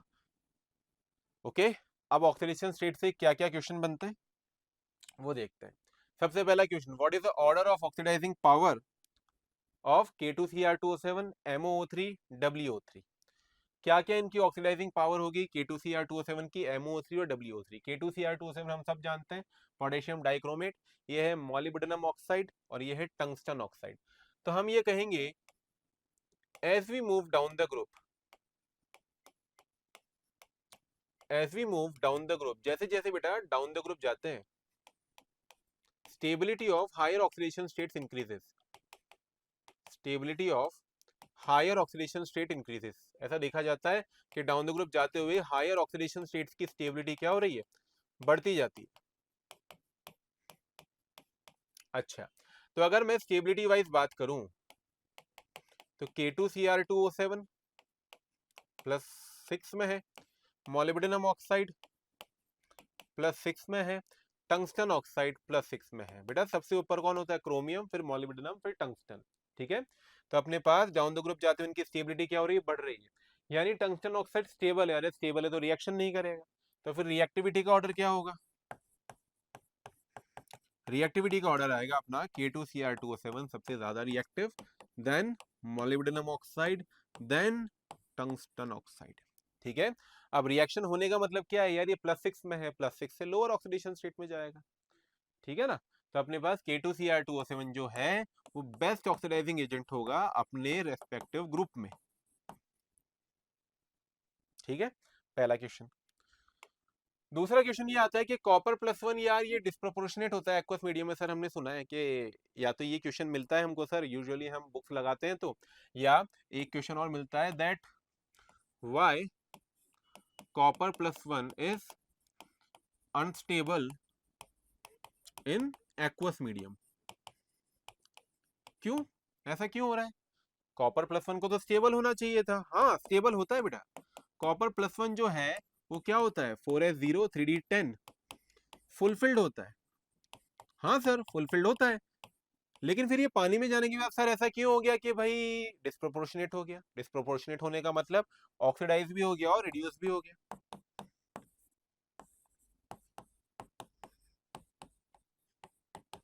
और रिड्यूस भी हो गया, ऐसा क्यों हुआ? तो देखिए बेटा, हमको बस ये समझना है कि ऑक्सीडाइज क्यों हुआ। क्योंकि ऑक्सीडाइज अगर होगा तो इलेक्ट्रॉन देगा, कोई दूसरा कॉपर इलेक्ट्रॉन लेगा तो रिड्यूस तो हो ही जाएगा। हमको ये समझना है कि +2 जैसी अनस्टेबल ऑक्सीडेशन स्टेट में क्यों जा रहा है। क्योंकि कॉपर +2 जो है वो क्या होगा, जैसे कॉपर +1 4s0 3d0, ये हो जाएगा 4s0 3d9। तो इसको तो हम अनस्टेबल इलेक्ट्रॉनिक कन्फिगरेशन बोलते हैं। तो ये अनस्टेबल क्यों हो रहा है? क्या ये भी हमारी तरह न चाहते हुए उसके चक्कर में फंस गया जिसके चक्कर में नहीं फंसना था? नहीं, ऐसा कुछ नहीं है। एलिमेंट्स और आयंस अपने फायदे के लिए रिएक्शन करते हैं, कुछ भी करते हैं। तो हम कहेंगे कि जैसे ही मैंने कॉपर +1 को पानी में डाला, कॉपर +2 बनने का रीजन ये है कि कॉपर +2 के ऊपर हाई चार्ज डेंसिटी है। तो अरे पानी के अंदर फैन फॉलोइंग कॉपर +2 की ज्यादा है। कॉपर को अगर मैं बोलूंगा कॉपर +1 को, तो इसके ऊपर पॉजिटिव चार्ज डेंसिटी कम है, और कॉपर +2 के ऊपर पॉजिटिव चार्ज डेंसिटी क्या है, बहुत ज्यादा है। तो सर उससे क्या होगा? उससे बेटा फैन फॉलोइंग ज्यादा होगी। क्यों? पानी बहुत अट्रैक्ट होगा इसकी तरफ, और पानी बहुत अट्रैक्ट होगा तो रिलीज होगी एक एनर्जी, इसको हम क्या बोलते हैं, हाइड्रेशन एनर्जी। तो एक्सेसिव हाइड्रेशन एनर्जी जो है ना, इस अनस्टेबल आयनाइजेशन एनर्जी को कंपनसेट कर देती है। इतनी ज्यादा हाइड्रेशन एनर्जी रिलीज होती है दैट हमारे पास कॉपर +1 से +2 चेंज होना इजी हो जाता है। समझे? तो अगर पूछा जाए कि भाई इतनी एनर्जी हम दे रहे हैं क्या, नहीं, हाइड्रेशन एनर्जी की वजह से ये स्टेबल हो रहा है। ओके, चलिए आगे मूव करते हैं।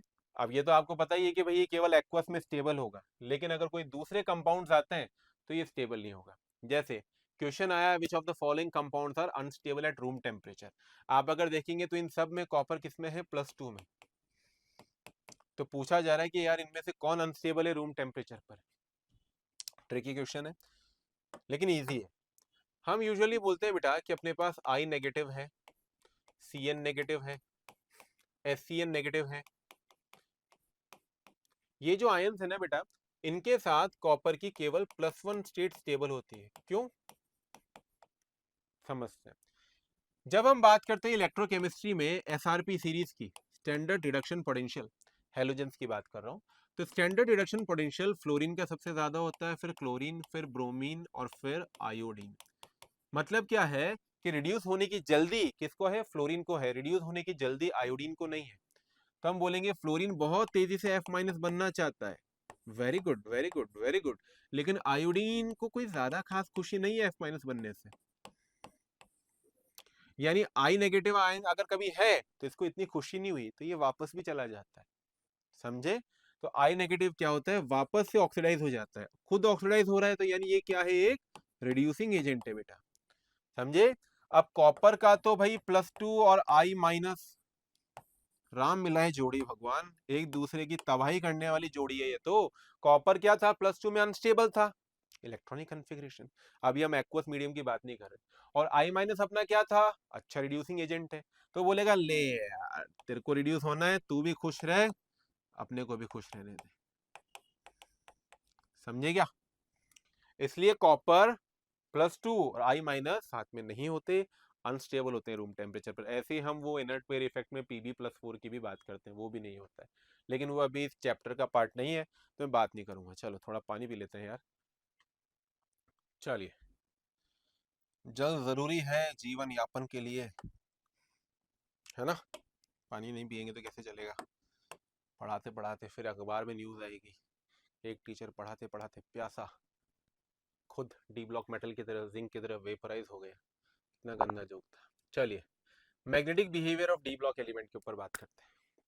तो अब देखो, मैग्नेटिक बिहेवियर हम अपने आसपास देखते हैं भाई, चुंबक वगैरह जो है वो यूजुअली अलमारी के ऊपर चिपका देते हो। अलमारी आयरन या किसी और अलॉय की बनी हुई होती है ना। यानी अगर हमको कुछ मेटल के ऊपर चिपकती, कुछ के ऊपर नहीं चिपकती। टिन की अगर चद्दर होगी, वो चद्दर जो हम तबेला वगैरह बनाते हैं उसके ऊपर जो चद्दर डालते हैं टिन की, उस पर आप चुंबक चिपका के देखना, नहीं चिपकेगी, है ना। कहीं चिपक रही, कहीं नहीं चिपक रही। तो वो क्या है, अपने पास मैग्नेटिक बिहेवियर हम बोलते हैं। जल्दी जल्दी से मैं बेसिक्स रिवाइज कर देता हूँ। अगर किसी के पास अनपेड इलेक्ट्रॉन होते हैं तो वो कैसा होता है, पैरामैग्नेटिक बिहेवियर का होता है। मैग्नेटिक मोमेंट हम निकाल सकते हैं। मैग्नेटिक मोमेंट कैसे निकाला जाता है, मैग्नेटिक मोमेंट को हम बोलते हैं म्यू, और कैसे निकलता है, एन इंटू n+2 का रूट, ठीक है। और एन क्या होता है अपना, अनपेड इलेक्ट्रॉन, एन अपना होता है अनपेड इलेक्ट्रॉन। तो डायामैग्नेटिक रिपेल करेगा, पैरामैग्नेटिक अट्रैक्ट करेगा। फेरोमैग्नेटिक बहुत ही अच्छे लेवल पे अट्रैक्ट करेगा। या हम बोले फेरोमैग्नेटिक वो है जो कि मैग्नेटिक प्रॉपर्टीज शो कर रहे हैं मैग्नेटिक फील्ड के बिना। पैरामैग्नेटिक वो है जो कि मैग्नेटिक प्रॉपर्टीज शो कर रहे हैं मैग्नेटिक फील्ड के साथ। डायामैग्नेटिक वो है जो मैग्नेटिक प्रॉपर्टीज शो ही नहीं कर रहे, ठीक है।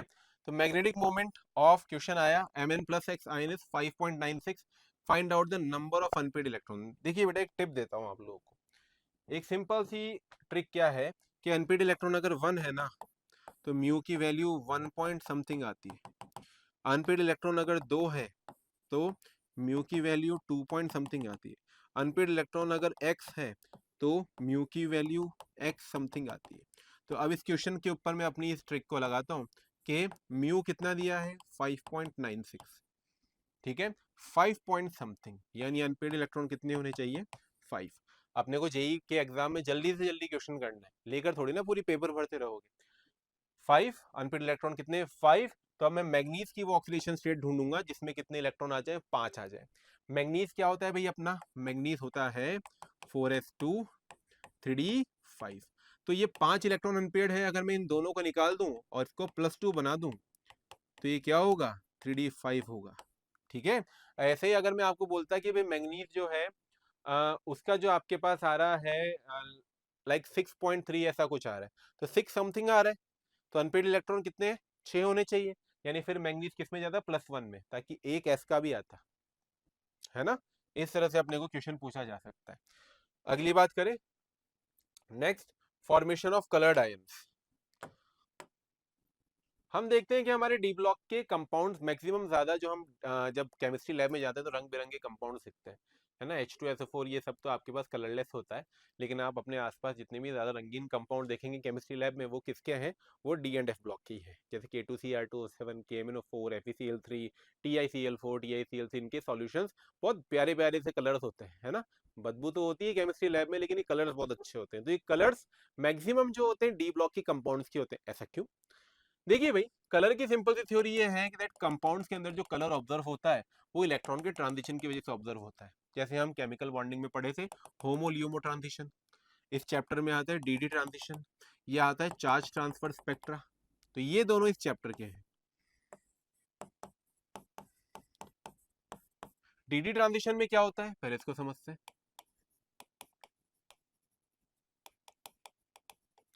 डीडी ट्रांजिशन में हम बोलते हैं that unpaired electron present in d orbital transits from lower energy d to higher energy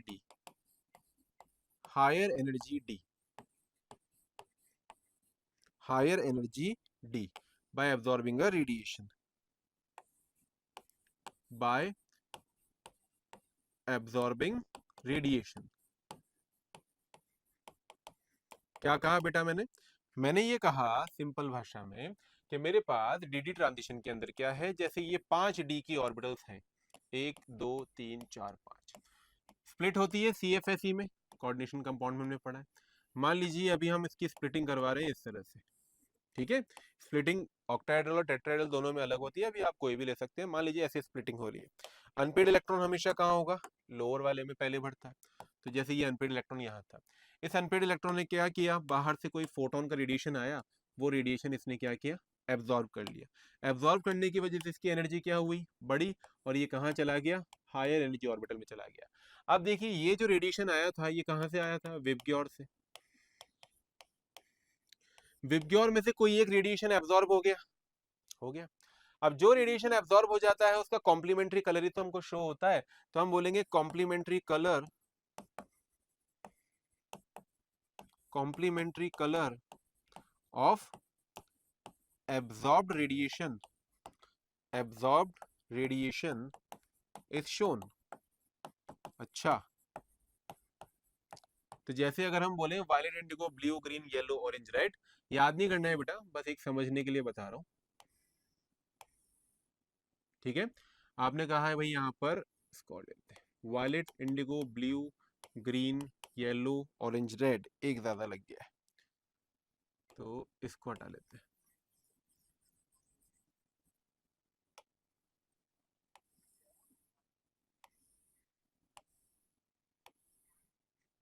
तो वायलेट, इंडिगो, ब्लू और ग्रीन है अपने पास, येलो ले सकते हैं, रेड ले सकते हैं, ऑरेंज, इंडिगो, ब्लू अपने पास उस तरह से, बस समझाने के लिए बता रहा हूँ, याद नहीं करना है। तो अगर वायलेट एब्जॉर्ब हुआ तो उसका कॉम्प्लीमेंट्री ग्रीन शो होगा, इस तरह से होता है, दोनों बैलेंस में होते हैं। तो एक अगर एब्जॉर्ब होगा तो उसका कॉम्प्लीमेंट्री शो होगा, तो वायलेट के बाद ब्लू ले सकते हैं, ब्लू का कॉम्प्लीमेंट्री येलो आता है, तो इस तरह से। अब एक तरीका तो ये है कलर शो करने का, और दूसरा तरीका क्या है, चार्ज ट्रांसफर स्पेक्ट्रा। तो चार्ज ट्रांसफर स्पेक्ट्रा कब पिक्चर में आता है बेटा, यूजुअली जब हमारे पास अनपेड इलेक्ट्रॉन ना हो। ऐसा नहीं है कि केवल चार्ज ट्रांसफर स्पेक्ट्रा उन पर ही लगेगा जिनमें अनपेड इलेक्ट्रॉन नहीं होते, कुछ ऐसे एग्जांपल्स भी है जिनमें अनपेड इलेक्ट्रॉन होते हैं, उन पर भी CTS लगता है। लेकिन कुछ फेमस एग्जांपल्स हैं जैसे K2Cr2O7, KMnO4, KMnO4 या ब्राउन रिंग कॉम्प्लेक्स। इन तीन के लिए तो भाई आप हमेशा मार्क करके चले कि भाई ये हमेशा किसकी वजह से कलर शो करते हैं, चार्ज ट्रांसफर स्पेक्ट्रा की वजह से शो करते हैं। क्या होता है बेटा, जैसे KMnO4 हमने लिया, तो KMnO4 के अंदर दो आयंस की कहानी है, मैंगनीज तो किस में है, +7 में, ऑक्सीजन किस में है, -2 में। होता क्या है, एक क्षण भर के लिए, मोमेंट भर के लिए ऑक्सीजन क्या करते हैं, अपना इलेक्ट्रॉन देता है, मैंगनीज को किस में चेंज करता है, +6 में, खुद किस में चेंज होता है, O-1 में, अनस्टेबल फॉर्म में, और फिर से क्या होगा, फिर से ये इससे इलेक्ट्रॉन लेगा और चेंज हो जाएगा O-2 में, और उसको चेंज कर देगा Mn+7 में। तो ये इलेक्ट्रॉन जो है, जिसे हम बोलते हैं पासिंग बॉल टाइप का गेम हो रहा है, इलेक्ट्रॉन इधर से उधर क्या कर रहा है, ट्रांजिट कर रहा है, किसमें, मैग्नीज +7 और O-2 में। ऐसे इसमें किसमें होगा, क्रोमियम +6 और O-2 में। इसमें किसमें होता है, आयरन +3 और NO पॉजिटिव में, आयरन +3 और NO जो इसमें लिगेंड आता है। इसमें किसमें होता है, मैग्नीज +7 और O-2 में। इसमें किसमें होता है, क्रोमियम +6 और O-2 में। तो क्रोमियम +6, मैग्नीज +7 के पास अनपेड इलेक्ट्रॉन नहीं है, तो ये क्वेश्चन पूछा जाता है इस तरह का, that which of the following complexes are coloured. जैसे क्वेश्चन आ गया इनमें से कौन से कॉम्प्लेक्सेस हमारे कलर्ड होंगे। तो बेटा सबसे पहले तो हमको डायरेक्ट कोऑर्डिनेशन कंपाउंड चैप्टर पे नहीं कूद जाना है, एक दफा आप पहले इनकी नॉर्मल इलेक्ट्रॉनिक कन्फिगरेशन लिखिए और देखिए कि किसके पास अनपेड इलेक्ट्रॉन है। जैसे एग्जाम्पल में मुझे दिख रहा है टाइटेनियम, ऑक्सीडेशन स्टेट निकाल लेते हैं, x -4 = 0, +4 में है। अब टाइटेनियम होता है क्या है, टाइटेनियम होता था यार अपना 4s2 3d2, चारों इलेक्ट्रॉन निकाल लिए, तो ये क्या हो गया, D0 S0, तो 0 अनपेड इलेक्ट्रॉन है। अगला कॉम्प्लेक्स आ रहा है इस तरह का, तो पहले डी ट्रांजिशन सोचना है, CrNH3O6Cl3, x +0 -3 = 0, +3 जा रहा है तो क्रोमियम +3 में है। क्रोमियम क्या होता है, 4s1 3d5, 3 निकालें, एक यहाँ से गया, 2 यहाँ से गया, तो क्या बचेगा ये 3d3। हाँ, इसमें अनपेड इलेक्ट्रॉन आएंगे। ठीक है, अगला क्या है, CuNC होल 4 प्लस। कॉपर इसमें किसमें है, +1 में, न्यूट्रल लिगेंड है बेटा। कॉपर +1 में अगर है तो कॉपर क्या होता था, 4s1 3d10, एक इलेक्ट्रॉन चला गया तो ये कैसा है, कंप्लीटली फिल्ड है। K3VF6 +3 plus x -6 is equal to 0, यानी ये किस में है, वेनेडियम +3 में है। अब अगर ये +3 में है तो हम चेक कर लेते हैं, वेनेडियम होता है अपना 4s2 और 3d3, तो 3 इलेक्ट्रॉन गए हैं बेटा, 2 तो यहाँ से गए और एक यहाँ से गए, तो हाँ 2 तो आएंगे ना अनपेयर्ड। इस वजह से कलर कौन शो करेंगे, डी शो कर सकता है और अपना बी शो कर सकता है। अब इनमें बस एक बार आप और लगाकर देख लीजिए, 6 लिगेंड है क्रोमियम +3 में, अगर स्ट्रॉन्ग लिगेंड है तो अंदर वाला D2 लेगा, अरे तो ले ले D2, ये तो फिर भी अनपेयर्ड रहेगा। ऐसे ही हमारे पास वेनेडियम में है, D2 है, D2 ले लो, क्या दिक्कत है ना। तो ये दोनों के दोनों क्या होंगे, कलर्ड होंगे। ऐसे ही अपने पास बात होती है किसकी, बात होती है अगली KMnO4 और K2Cr2O7 कलर्ड क्यों है। तो अगर बेटा ऐसा आता है तो हम बोलेंगे ड्यू टू CTS, इनमें DD ट्रांजिशन नहीं बोलना, due to CTS between Mn+7 O-2 and Cr+6 O-2। मैं जेई मेंस लेवल का पढ़ा रहा हूँ इसलिए टू द पॉइंट बात करूंगा अभी। Next, formation of alloy. हम देखते हैं कि भाई डी ब्लॉक के जो मेटल्स हैं वो बहुत अच्छे अच्छे अलॉयज बनाते हैं, बहुत अच्छे अच्छे से मिक्सचर्स इनके बनते हैं। ऐसा क्यों होता है, देखो यार, अपनी क्लास के अंदर बहुत सारे स्टूडेंट्स बैठे हुए हैं। अब स्टूडेंट्स की एज ऑलमोस्ट क्या होती है, सेम होती है, स्टूडेंट्स का साइज ऑलमोस्ट क्या होता है, सेम होता है ना। जैसे अगर छोटे बच्चों की क्लास है नर्सरी वालों की, तो नन्हे मुन्ने से प्यारे प्यारे से बच्चे होंगे। अब उन प्यारे प्यारे बच्चों में से एक बच्चे को हमने बाहर निकाला और एक लगभग 35 साल का 32 साल का मेरे जैसा आदमी जाकर बैठ गया, फिट हो पाएगा क्या क्लास में, नहीं हो पाएगा, अलग से दिखेगा, है ना। जैसे कोई मिल गया कि अंदर ऋतिक रोशन दिखता था, राइट। लेकिन अगर ऋतिक रोशन वहां से निकलकर कॉलेज में जाता तो क्या फर्क पड़ता, कुछ नहीं। यानी हम अगर सेम साइज के एलिमेंट को निकालकर लगभग सेम साइज का एलिमेंट डाल देते हैं तो क्रिस्टल स्ट्रक्चर डिस्टर्ब नहीं होता है। और यही सबसे बड़ी खासियत है डी ब्लॉक के मेटल्स की। इनके साइज में क्या है, बहुत ज्यादा डिफरेंस है नहीं। Alloy means mixing of two metals, D block metals do not have large difference in atomic size, ज्यादा डिफरेंस ही नहीं है एटॉमिक साइज में। तो अगर आपने, जैसे ही आयरन का क्रिस्टल था या मान लीजिए कॉपर का क्रिस्टल था, कॉपर के सारे पार्टिकल्स थे, इसमें से निकाल कर कुछ पार्टिकल्स अगर आपने टिन के पार्टिकल्स डाल दिए तो पार्टिकल साइज ऑलमोस्ट क्या है, सेम है, तो क्या बन जाएगा, ये अलॉय बन जाएगा अपना, ये टिन के पार्टिकल्स आ गए। ठीक है, तो कॉपर प्लस टिन ये अपना बन जाएगा ब्रोंज। ठीक है, या बेल मेटल जो आप बोल सकते हैं। तो अपने पास बहुत अलग अलग तरह के अलॉयज होते हैं, कुछ इंपॉर्टेंट अलॉयज में लेकर आया हूँ। ब्रास, देखिए व्हाइट व्हाइट व्हाइट से मैंने जो इंडिकेट किया है, यानी कॉपर मैक्सिमम में है, पार्टिकल मैक्सिमम में है। तो ब्रास हुआ, ब्रोंज हुआ, बेल मेटल हुआ, तीनों में कॉपर है। Gun metal, German silver, stainless steel, सब में कॉपर है। इनवार और सोल्डर पूछा जा सकता है बेटा, क्योंकि ये अलग तरह के। इनवार और सोल्डर, सोल्डर में क्या होता है, सोल्डर मेटल होता है, टिन प्लस लेड का होता है। इनवार किसका होता है, हमारा निकल प्लस आयरन का होता है। ठीक है, याद रखने जरूरी है, बस इतनी हेल्प कर सकता हूँ। ब्रास और ब्रोंज से बहुत इंपॉर्टेंट है। इसका एस है तो इधर उल्टा क्रॉस करूंगा टिन, इसका जेड है तो इधर उल्टा क्रॉस करूंगा जिंक। और ब्रोंज और बेल एक ही है ना। इस तरह से मान ले कि गले गले में ही बांधा जाता है ब्रोंज मेटल और गले में ही बांधी जाती है घंटी, तो दोनों का कंपोजिशन कैसा है, लगभग लगभग सेम है, बस जिंक एक्स्ट्रा आएगा इसमें। और गन मेटल के अंदर सेम जा रहा है। ठीक है, चलिए आगे चलते हैं, नेक्स्ट बात करते हैं formation of interstitial compounds. Last अपनी फिजिकल प्रॉपर्टी है, इसके बाद हम केमिकल प्रॉपर्टीज में एंटर करेंगे। इंटरस्टिशियल कंपाउंड्स क्या होते हैं, जैसे वापस से मैंने बोला कि ये मेरे पास क्रिस्टल है,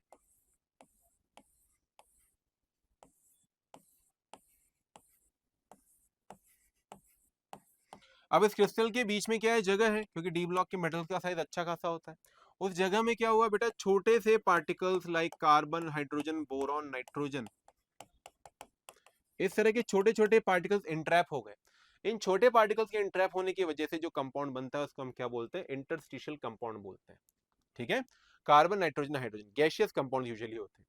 तो इसकी वजह से क्या होता है भाई, वो बीच के जो इंटरस्टाइसिस खाली जगह वॉइड्स थे वो भी क्या हो गए, भर गए पूरी तरह से।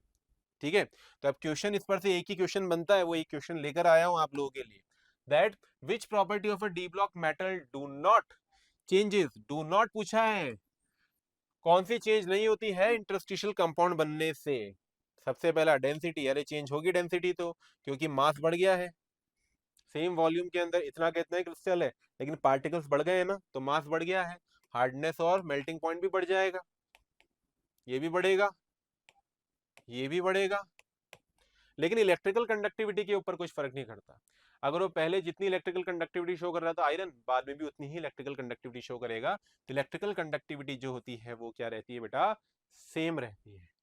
ठीक है, चलिए अब नेक्स्ट बात करते हैं अगले क्वेश्चन पर। मेमोरी बेस्ड क्वेश्चन है, which of the following alloy do not contain copper. आप लोगों की मेमोरी के लिए लाया हूं, कॉपर किस किस के अंदर नहीं है। देखिए, ब्रास के अंदर कॉपर था, कॉपर प्लस जिंक, इसमें भी कॉपर था, इसमें भी कॉपर था, है ना, कॉपर जिंक टिन सब था गन मेटल में, गन मेटल में था अपने पास, तो फिर ये इसके होने की वजह से ये सोल्डर और इन्वार में नहीं था, तो सोल्डर और इन्वार में नहीं था। जिंक अमलगम क्या होता है, अमलगम जिसके लिए भी आता है वो मरकरी होता है। स्टर्लिंग सिल्वर क्या होता है, स्टर्लिंग सिल्वर होता है सिल्वर प्लस कॉपर। तो अपना आंसर कौन सा हो जाएगा, इन्वार, सोल्डर, जिंक अमलगम। ठीक है, मेमोरी बेस्ड क्वेश्चन है। चलिए, तो अब बात करेंगे हम कंपाउंड्स ऑफ डी ब्लॉक के बारे में, यानी अब हम कुछ कंपाउंड्स के बारे में बात करेंगे, इनकी प्रॉपर्टीज के बारे में बात करेंगे और इनकी प्रिपरेशन के बारे में बात करेंगे। तो चलो फिर K2Cr2O7 की तरफ बात करते हैं। तो देखो भाई, K2Cr2O7 या हम इसको किस नाम से जानते हैं, पोटेशियम डाइक्रोमेट के नाम से जानते हैं, है ना। आप सब ऑर्गेनिक में भी बहुत बार देखते हैं कि बहुत ही इंपॉर्टेंट ऑक्सीडाइजिंग एजेंट भी ये होता है। पोटेशियम डाइक्रोमेट जो है, इसके क्रिस्टल्स जो होते हैं वो ऑरेंज कलर के होते हैं। कुछ जनरल बातें पहले कर लेते हैं, फिर प्रिपरेशन पर चलेंगे। तो इसके ऑरेंज क्रिस्टल्स होते हैं, पहली बात। दूसरी बात क्या है कि इसका और इसके एक भाई है, दो भाई ये हमेशा एक साथ रहते हैं। एक भाई तो कौन सा है, Cr2O7-2, जिसको हम लोग क्या बोलते हैं, डाइक्रोमेट आयन। और दूसरा मित्र इसका कौन सा है, CrO4-2, CrO4-2, इसको हम बोलते हैं क्रोमेट आयन। तो हमको कभी भी कंफ्यूज नहीं होना है कि कब वो डाइक्रोमेट की बात कर रहा है और कब क्रोमेट की बात कर रहा है। तो यहाँ पर बात हो रही है क्रोमेट आयन की और ये बात हो रही है डाइक्रोमेट आयन की। तो बेटा कलर इंपॉर्टेंट है, जनरल फीचर्स में कलर बहुत इंपॉर्टेंट हो जाते हैं। तो ये होता है अपना ऑरेंज कलर का और ये होता है अपना येलो कलर का सॉल्यूशन। ठीक है, तो ये जरूरी चीज है, याद होना चाहिए। चलिए, तो अब इसके प्रिपरेशन के ऊपर हम बात करते हैं। तो जब प्रिपरेशन की बात करेंगे तो K2Cr2O7 को कैसे बनाया जाता है, इट इज प्रिपेयर्ड बाय क्रोमेटोर। अब देखो, एग्जाम में कभी कभी कंफ्यूज कर सकता है, कैसे, क्योंकि क्रोमाइटोर जो है या तो वो FeCr2O4 लिख देते हैं, नहीं तो कभी कभी लिख देते हैं FeO.Cr2O3। तो देखने से तो आपको लगना चाहिए कि दोनों ही क्या है, FeCr2O4 ही है, राइट। तो इट इज प्रिपेयर्ड बाय क्रोमाइटोर। तो क्रोमाइटोर का सबसे पहले हम क्या करते हैं भाई, ऑक्सीडेशन करवाते हैं सोडियम कार्बोनेट या किसी और अल्कली की प्रेजेंस में, NaOH की प्रेजेंस में, मीडियम बेसिक रखना होता है। तो यहाँ पर क्रोमियम के अंदर यहाँ आपका क्रोमाइट और जो है ये ऑक्सीडाइज होगा और बनेगा क्या, सोडियम क्रोमेट। सबसे पहले क्या फॉर्म हो रहा है, सोडियम क्रोमेट, यानी सॉल्यूशन का कलर कैसा हो गया होगा, येलो, है ना। अब सोडियम क्रोमेट का फिर हम आगे करवा रहे हैं ऑक्सीडेशन, रिएक्शन करवा रहे हैं, रिफ्लक्स, Na2Cr2O7 हमको मिलेगा, नाम क्या हो जाएगा, सोडियम डाइक्रोमेट। और देन सोडियम डाइक्रोमेट के हम रिएक्शन करवाएंगे KCl के साथ, ताकि हमें मिले K2Cr2O7। तो रिएक्शन में जब पूछा ये जाता है कि ये कौन से ओर से बनेगा, तो हमको पता होना चाहिए कौन से ओर से बनेगा बेटा, क्रोमाइट ओर से बनेगा। नेक्स्ट बात करते हैं आगे, कौन कौन से क्वेश्चंस यूजुअली पूछे जाते हैं। जैसा कि मैं आप लोगों को बार बार बोल रहा हूं कि ये जो लेक्चर है पूरा डिटेल्ड नहीं है, लेकिन केवल जेईई मेंस के लिए जो रिक्वायर्ड पोर्शन है वो है। हम सारी बातें कर रहे हैं जेईई मेंस से रिगार्डिंग। तो जेईई मेंस से रिगार्डिंग जो क्वेश्चन अब तक पूछे गए हैं उसकी हम एक बार लिस्ट प्रिपेयर करते हैं। सबसे पहला क्वेश्चन है, कलर क्या होगा K2Cr2O7 का, तो आप बोलेंगे ऑरेंज। फर्स्ट क्वेश्चन का आंसर ये है।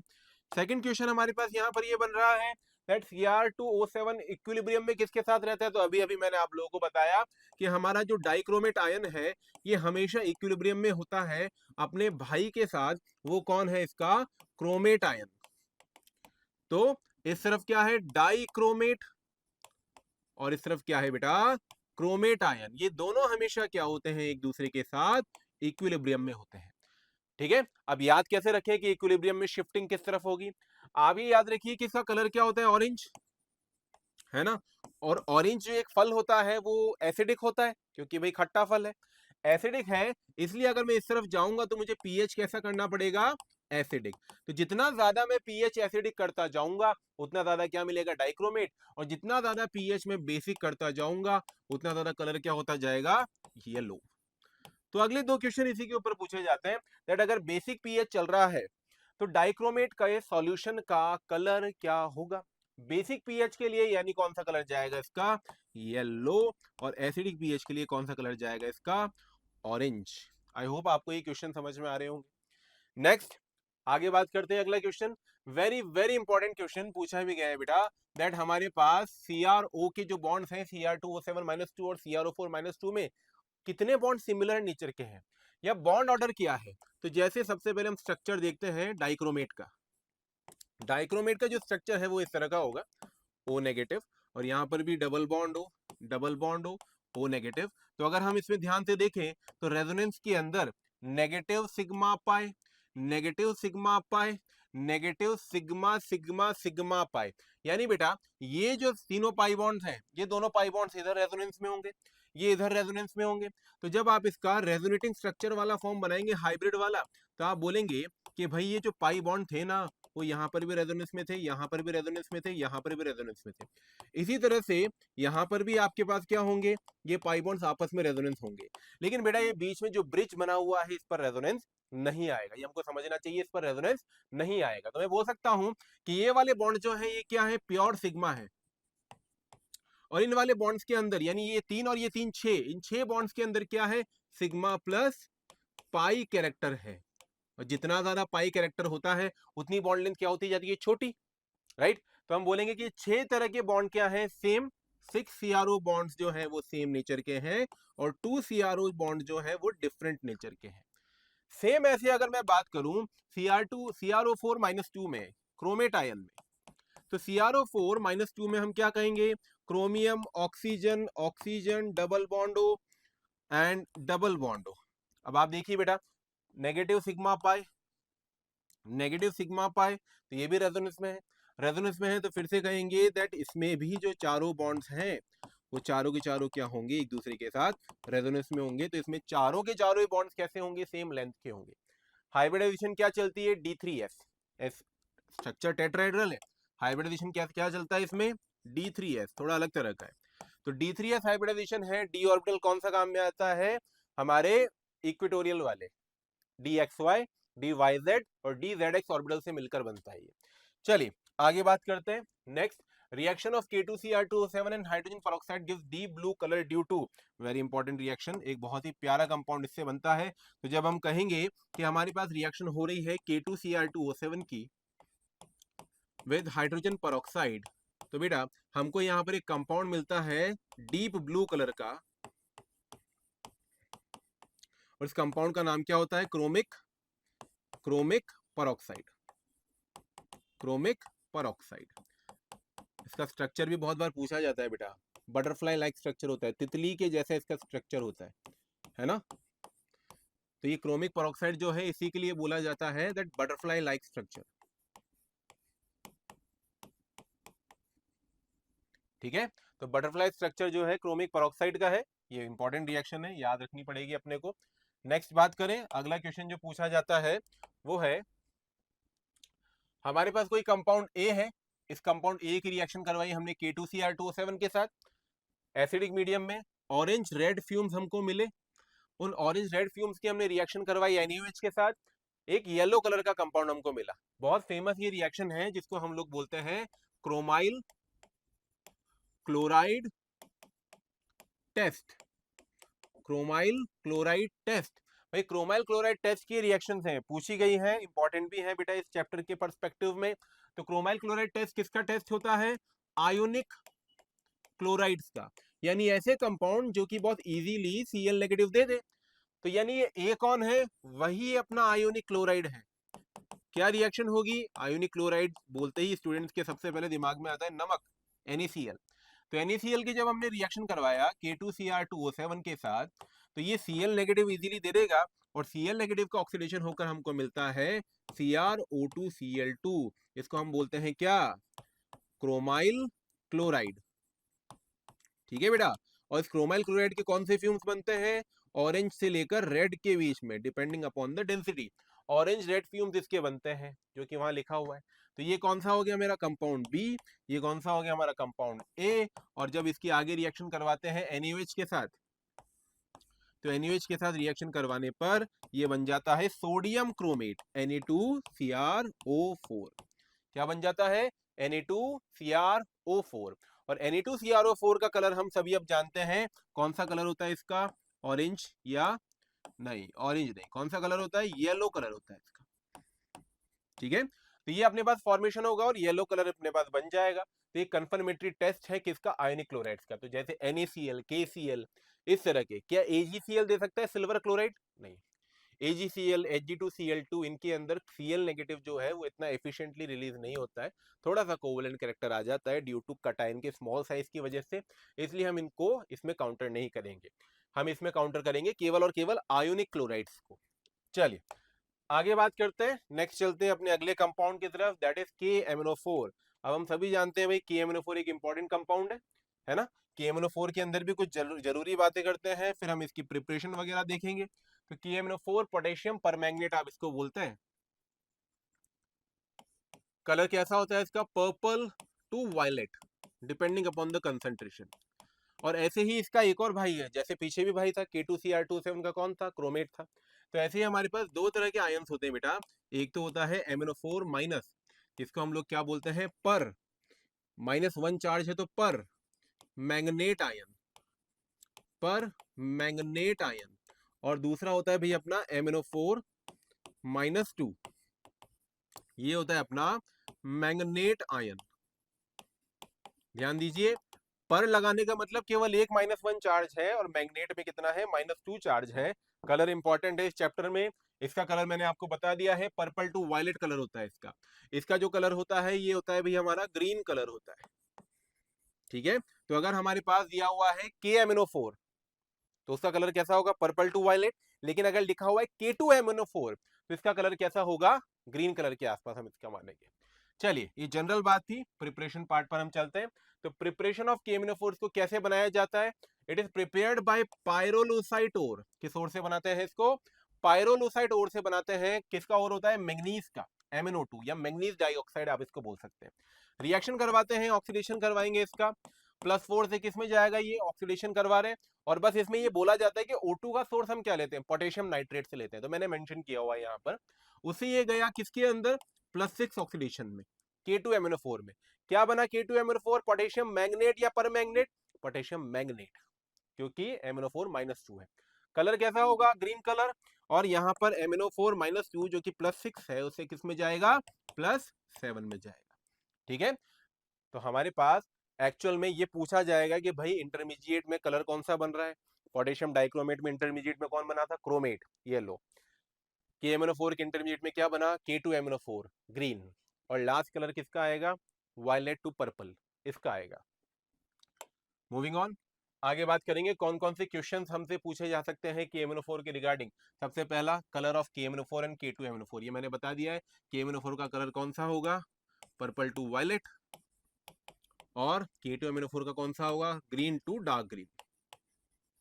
अगला, on heating KMnO4 decomposes to give.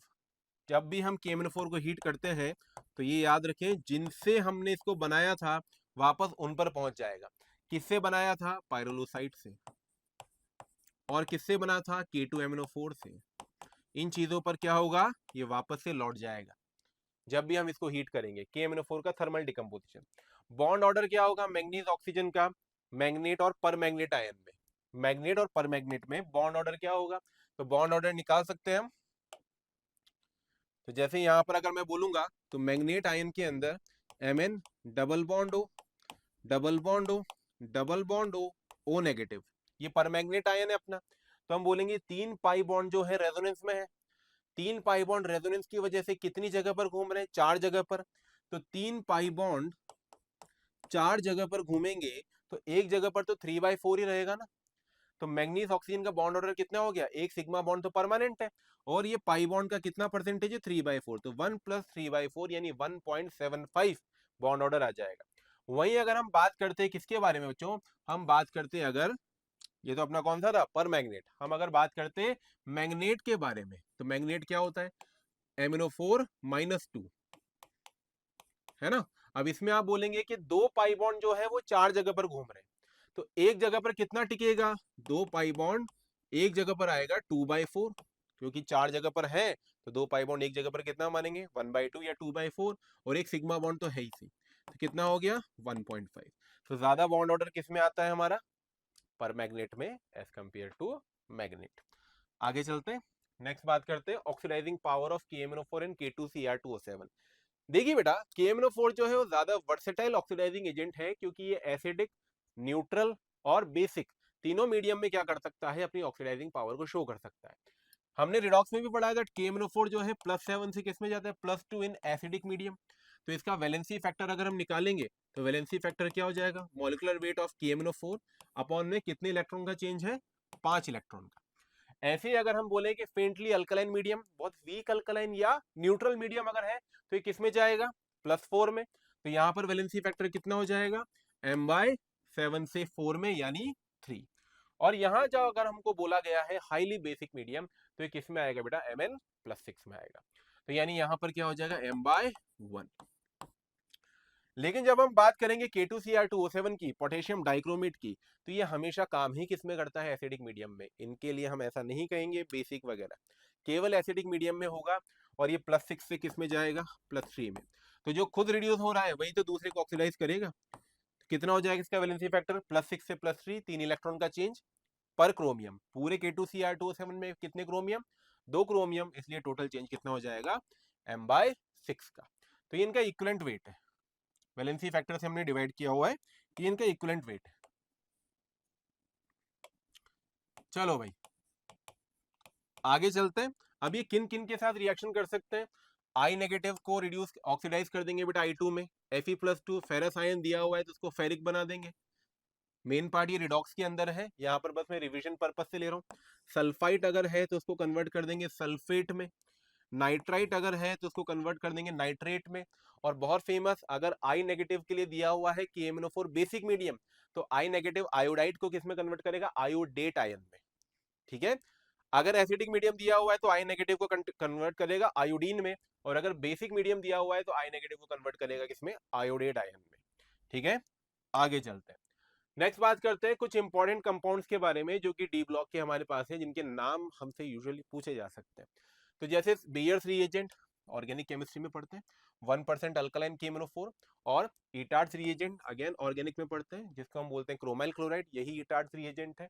Next Barfoed's reagent, copper acetate plus acetic acid, है ना, ये एक तरह का बफर भी होता है, copper acetate plus acetic acid. Buffer हम नहीं, बफर नहीं बोलेंगे, क्योंकि अपने पास क्या आ रहा है भाई, ये एक वीक बेस का सॉल्ट आ रहा है। ठीक है, अगला क्या हुआ, Fenton reagent, FeSO4 + H2O, टाइटेनॉक्स, TiO2 + BaSO4 एक व्हाइट कलर का पिगमेंट होता है, पेस्ट की तरह होता है।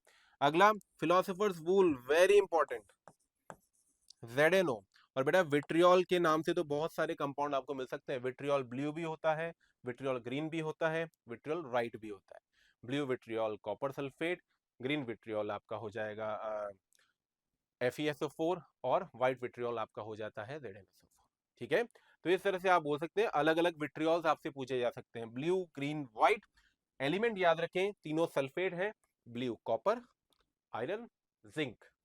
चलिए आगे चलते हैं, नेक्स्ट बात करते हैं अब एफ ब्लॉक एलिमेंट्स पर। इस चैप्टर के लास्ट में हम लोग आ गए हैं। एफ ब्लॉक एलिमेंट्स कौन से होते हैं, जिनका लास्ट इलेक्ट्रॉन जो है एफ ऑर्बिटल में एंटर होगा। अब आप देखिए, ये तो आपका क्या है, वैलेंस शेल या अल्टीमेट शेल, इसको हम क्या बोलते हैं, पेनल्टीमेट शेल, और इसको हम क्या बोलते हैं, next to the penultimate shell. तो बेटा मैंने आप लोगों को बताया था कि इनर ट्रांजिशन हम इनको बोलते हैं। इनर ट्रांजिशन का मतलब क्या होता है, इलेक्ट्रॉन अगर n-1 में जा रहा हो। इनर ट्रांजिशन का मतलब क्या होता है, इलेक्ट्रॉन अगर n-2 में जा रहा हो। ठीक है, तो ये इनर ट्रांजिशन एलिमेंट्स कहलाते हैं। कहाँ से स्टार्ट होते हैं ये मेनली स्टार्ट होते हैं भाई अपने लैंथेनॉइड से, यानी 5D सीरीज से। और ये होता है कहाँ पर, अपना 6D सीरीज में। तो ये आता है भाई 5D सीरीज और ये आता है अपना 6D सीरीज में, ठीक है। क्योंकि 5 अगर बोलोगे n-1 को तभी तो 4f कहलाएंगे ये। तो अपने पास इसमें इलेक्ट्रॉन्स किस में भरेंगे, 4f ऑर्बिटल में भरेंगे, और इसमें इलेक्ट्रॉन्स किसके अंदर फिल होंगे, 5s ऑर्बिटल्स में फिल होंगे।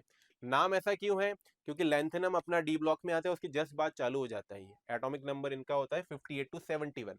लेंथेनम अपना क्या होता है, लेंथेनम होता है अपना 57, ठीक है।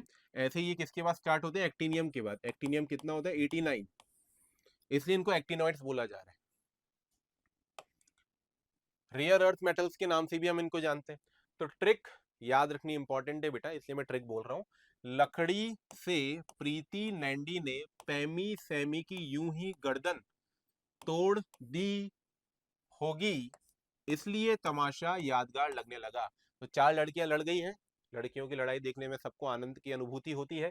तो हम बोलेंगे यहाँ पर लकड़ी से पैमी प्रीति नैंडी, 2 लड़कियों का नाम है प्रीति नैंडी, ने पैमी सैमी की यूं ही, यूं बोल रहा हूं मैं इसको, गर्दन तोड़ दी होगी, इसलिए तमाशा यादगार लगने लगा। लड़कियां कभी लड़ेगी तो हमको हमेशा याद रहता है, वो लड़के तो लड़ते रहते हैं भाई। अब इस तरफ आए, इसका क्या है, अमिताभ थोड़ा पढ़ा, उसने नाटक पसंद आदमी से बहुत कुछ सीखा, इसलिए फिल्मों में नंबर लग गया। और एक्चुअल में यही हुआ होगा ना, अमिताभ जी ने पहले कहीं से एक्टिंग सीखी होगी, फिर उसके बाद फिल्मों में नंबर लगा होगा। कमाल की बात यह है कि इस वाले सेक्शन से कौन बनेगा करोड़पति में क्वेश्चन भी आ चुका है एक बार। क्वेश्चन इस तरह से बना था कि भाई 4 एलिमेंट्स के नाम दिए हुए होते और पूछा था कि इनमें से कौन सा एलिमेंट एक्चुअल में है ही नहीं। कारण ये है कि इस वाले के अंदर एक्टिनॉइड्स में जो मैक्सिमम नेम है वो साइंटिस्ट के नेम के ऊपर है। जैसे अगर आप बोलेंगे americium, berkelium, einsteinium, mendelevium, fermium, nobelium, lawrencium, तो ये जो नाम है ना साइंटिस्ट के बेसिस पर है। तो ऐसे ही एक नाम जोड़ दिया और लिख दिया बोहरियम, बोहर के नाम पर नहीं है भाई। इस वजह से केबीसी के अंदर भी यहाँ से क्वेश्चन आया, तो अमिताभ जी से रिलेटेड भी है। याद रखना इंपॉर्टेंट है बेटा। टू द पॉइंट बात करें, सबसे पहली चीज जो क्वेश्चन में जेई में आया है, electronic configuration of gadolinium plus 3 and lutetium plus 3। Electronic configuration में एक्सेप्शंस लगातार है। 4f सीरीज के अंदर सब में इलेक्ट्रॉनिक कॉन्फ़िगरेशन में एक्सेप्शन है, केवल इन 2 में ही नहीं है जो जेई में पूछा गया है। अब अगर आप गैडोलिनियम देखेंगे तो विदाउट एनी एक्सेप्शन इसको समझते हैं, F1, F2, F3, F4, F5, F6, F7, ठीक है। तो ये यानी क्या होना चाहिए था, गैडोलिनियम अपना 4f7, बाहर क्या होना चाहिए था 5d1, और उससे बाहर क्या होना चाहिए था 6s2। 3 इलेक्ट्रॉन आपने निकाले हैं, तो ये जाएंगे आउटर मोस्ट शेल से। तो यानी इसकी इलेक्ट्रॉनिक कॉन्फ़िगरेशन क्या होगी, गैडोलिनियम प्लस 3 की, ये होगी भाई अपनी 4f7। और ल्यूटीशियम आता है बेटा 14 पर, तो ल्यूटीशियम हो जाएगा अपना 4f14, 5d1, 6s2। 3 इलेक्ट्रॉन निकालेंगे तो क्या बन जाएगा, ल्यूटीशियम प्लस 3 अपना 4f14। तो ये अपना आंसर होगा। ये दोनों एक ही क्वेश्चन में आए थे। अगला, pitchblende is an ore of, ये भी क्वेश्चन पूछा जा चुका है। पिच ब्लेंड जो है यूरेनियम का ओर है, ठीक है। तो ये कुछ इंपॉर्टेंट क्वेश्चंस हैं जिसके अंदर यूरेनियम के साथ दूसरा सल्फर, फास्फोरस, ट्रेस एलिमेंट्स भी होते हैं। पिच ब्लेंड मेनली किसका ओर होता है, यूरेनियम का ओर होता है। आगे चले, नेक्स्ट बात करते हैं ट्रांस यूरेनिक एलिमेंट्स के बारे में। तो जब आप यूरेनियम के बाद के जितने एलिमेंट्स हैं ये सारे के सारे रेडियो एक्टिव हैं, और इनको हम क्या बोलते हैं, ट्रांस यूरेनिक एलिमेंट्स बोलते हैं। अभी हाल फिलहाल जो हमारे न्यूक्लियर रिएक्टर्स के अंदर जो फ्यूल काम में आ रहा है यूरेनियम है, ऑल दो फ्यूचर का फ्यूल जो है वो थोरियम है। अभी के न्यूक्लियर रिएक्टर्स जो है वो यूरेनियम 235 के ऊपर, 92 के ऊपर काम कर रहे हैं। फ्यूचर में थोरियम के ऊपर भी होगा, क्योंकि इसके ऊपर अभी भी इन्वेंशन चल ही रहे। चलिए आगे बात करते हैं। नेक्स्ट अपना है प्रॉपर्टीज ऑफ एफ ब्लॉक। सबसे पहली प्रॉपर्टी, हार्ड मेटल्स होते हैं, बहुत ज्यादा हाई डेंसिटी होती है। अगर आप इतना बड़ा डंबल लेंगे एक आयरन का 15 किलो का डंबल, वहीं अगर उसकी जगह पर आपके पास डंबल होता है इरिडियम का या फिर एफ ब्लॉक के किसी मेटल का, तो 15 किलो का इतना बड़ा डंबल वो केवल इतने से में आ जाता है, क्योंकि डेंसिटी बहुत ज्यादा हाई है। तो हम बोलेंगे कि अपने पास lanthanoids are heavier elements, they possess density from 6.7 to 9.7, very high density. अगली बात, ऑक्सीडेशन स्टेट, इनकी इलेक्ट्रॉनिक कॉन्फ़िगरेशन ही बता रही है कि इनका ऑक्सीडेशन स्टेट क्या होगा। देखिए कॉमनली क्या होगा 6s2 और 5d1, इस वजह से यूजुअली किस में जाते हैं, +3 ऑक्सीडेशन स्टेट में इजीली चले जाते हैं। इसलिए इनका कॉमन ऑक्सीडेशन स्टेट क्या है अपना +3 है बेटा, मैं हाईलाइट कर देता हूँ। क्यों? क्योंकि I1 I2 I3 बड़ी इजीली दे सकते हैं। अगला, ऑक्सीडाइजिंग या रिड्यूसिंग नेचर। अब कुछ ऐसे आयंस हमारे होते हैं लैंथेनॉइड्स और एक्टिनॉइड्स के, जो कि +3 से डेविएट कर जाते हैं। स्टेबल तो +3 है, जाना तो घर पे ही है, स्टेबिलिटी की तरफ ही जाना है, लेकिन अगर वो डेविएट कर गए तो उसकी वजह से उनकी प्रॉपर्टीज भी बन जाती है। जैसे अगर हम बोले कि कुछ आयंस जो +4 में एग्जिस्ट करते हैं, वो कौन है? लकड़ी से प्रीति और टर्बियम, तोड़ दी होगी, ठीक है। ये सब किस में एग्जिस्ट करते हैं? +4 में। लेकिन स्टेबल क्या है? +3। तो ये खुद क्या होंगे? रिड्यूस। इसलिए किसका काम करेंगे? ऑक्सीडाइजिंग एजेंट का। ऐसे ही कुछ ऐसे होते हैं जो किस में होते हैं? +2 में। जैसे सेमेरियम +2, यूरोपियम +2, एमेरियम +2, ये ट्रिबियम +2, ठीक है। ये क्या है? अपने पास +2 में है। अब स्टेबल क्या है? +3 है ना। तो ये ऑक्सीडाइज होना चाहेंगे, तो खुद किसका काम करेंगे? रिड्यूसिंग एजेंट का काम करेंगे। उल्टा बोलते हैं हम। अगला, atomic and ionic radius of lanthanoid decreases due to lanthanoid contraction. देखो, लैंथेनॉइड जो है ना बेटा, ये जिस तरह से मानो कि अपने पास एक अलमारी है, और इस अलमारी में से एक हमने क्या किया है? ड्रॉर निकाला है। तो लैंथेनॉइड और एक्टिनॉइड्स इस तरह से हैं। तो हम इस तरह से बात कर रहे हैं, ना कि लेफ्ट टू राइट।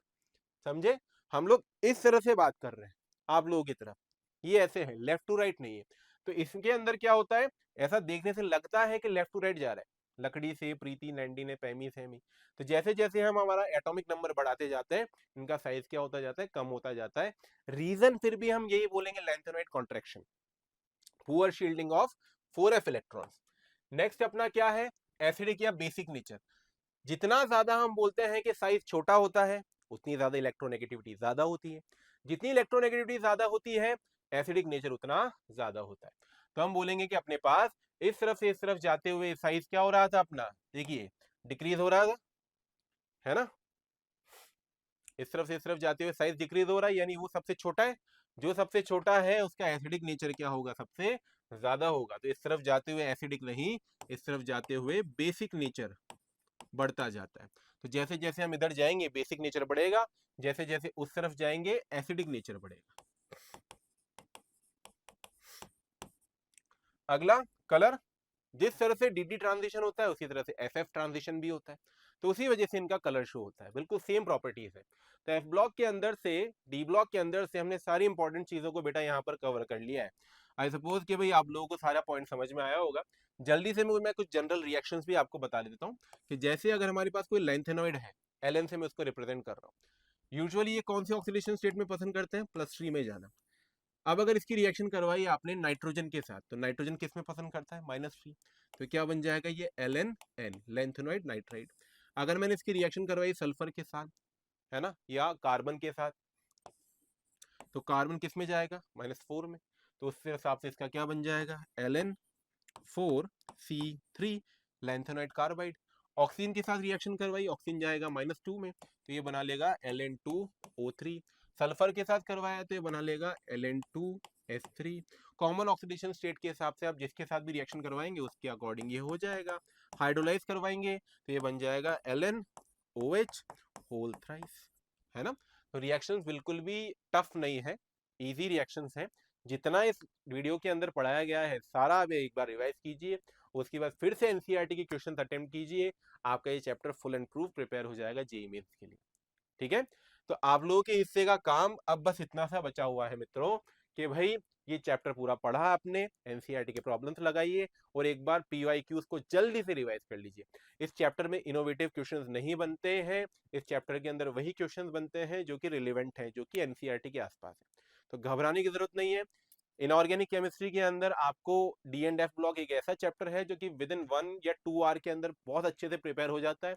उसमें भी ऑरस एकेडमी ने आपकी हेल्प की है कि आप इसको 2x पर या जिस भी स्पीड पर आपके लिए अप्रोप्रिएट है लगाकर देखिए, और उस पर इस पूरे चैप्टर को रिवाइज कीजिए। रिवाइज करने के बाद एनसीईआरटी लगाइए, और आई एम श्योर कि भाई आप लोगों का कोई भी क्वेश्चन आपके जेईई मेंस के एग्जामिनेशन में नहीं छूटेगा। ऑरस एकेडमी की तरफ से आपको all the best. Thank you.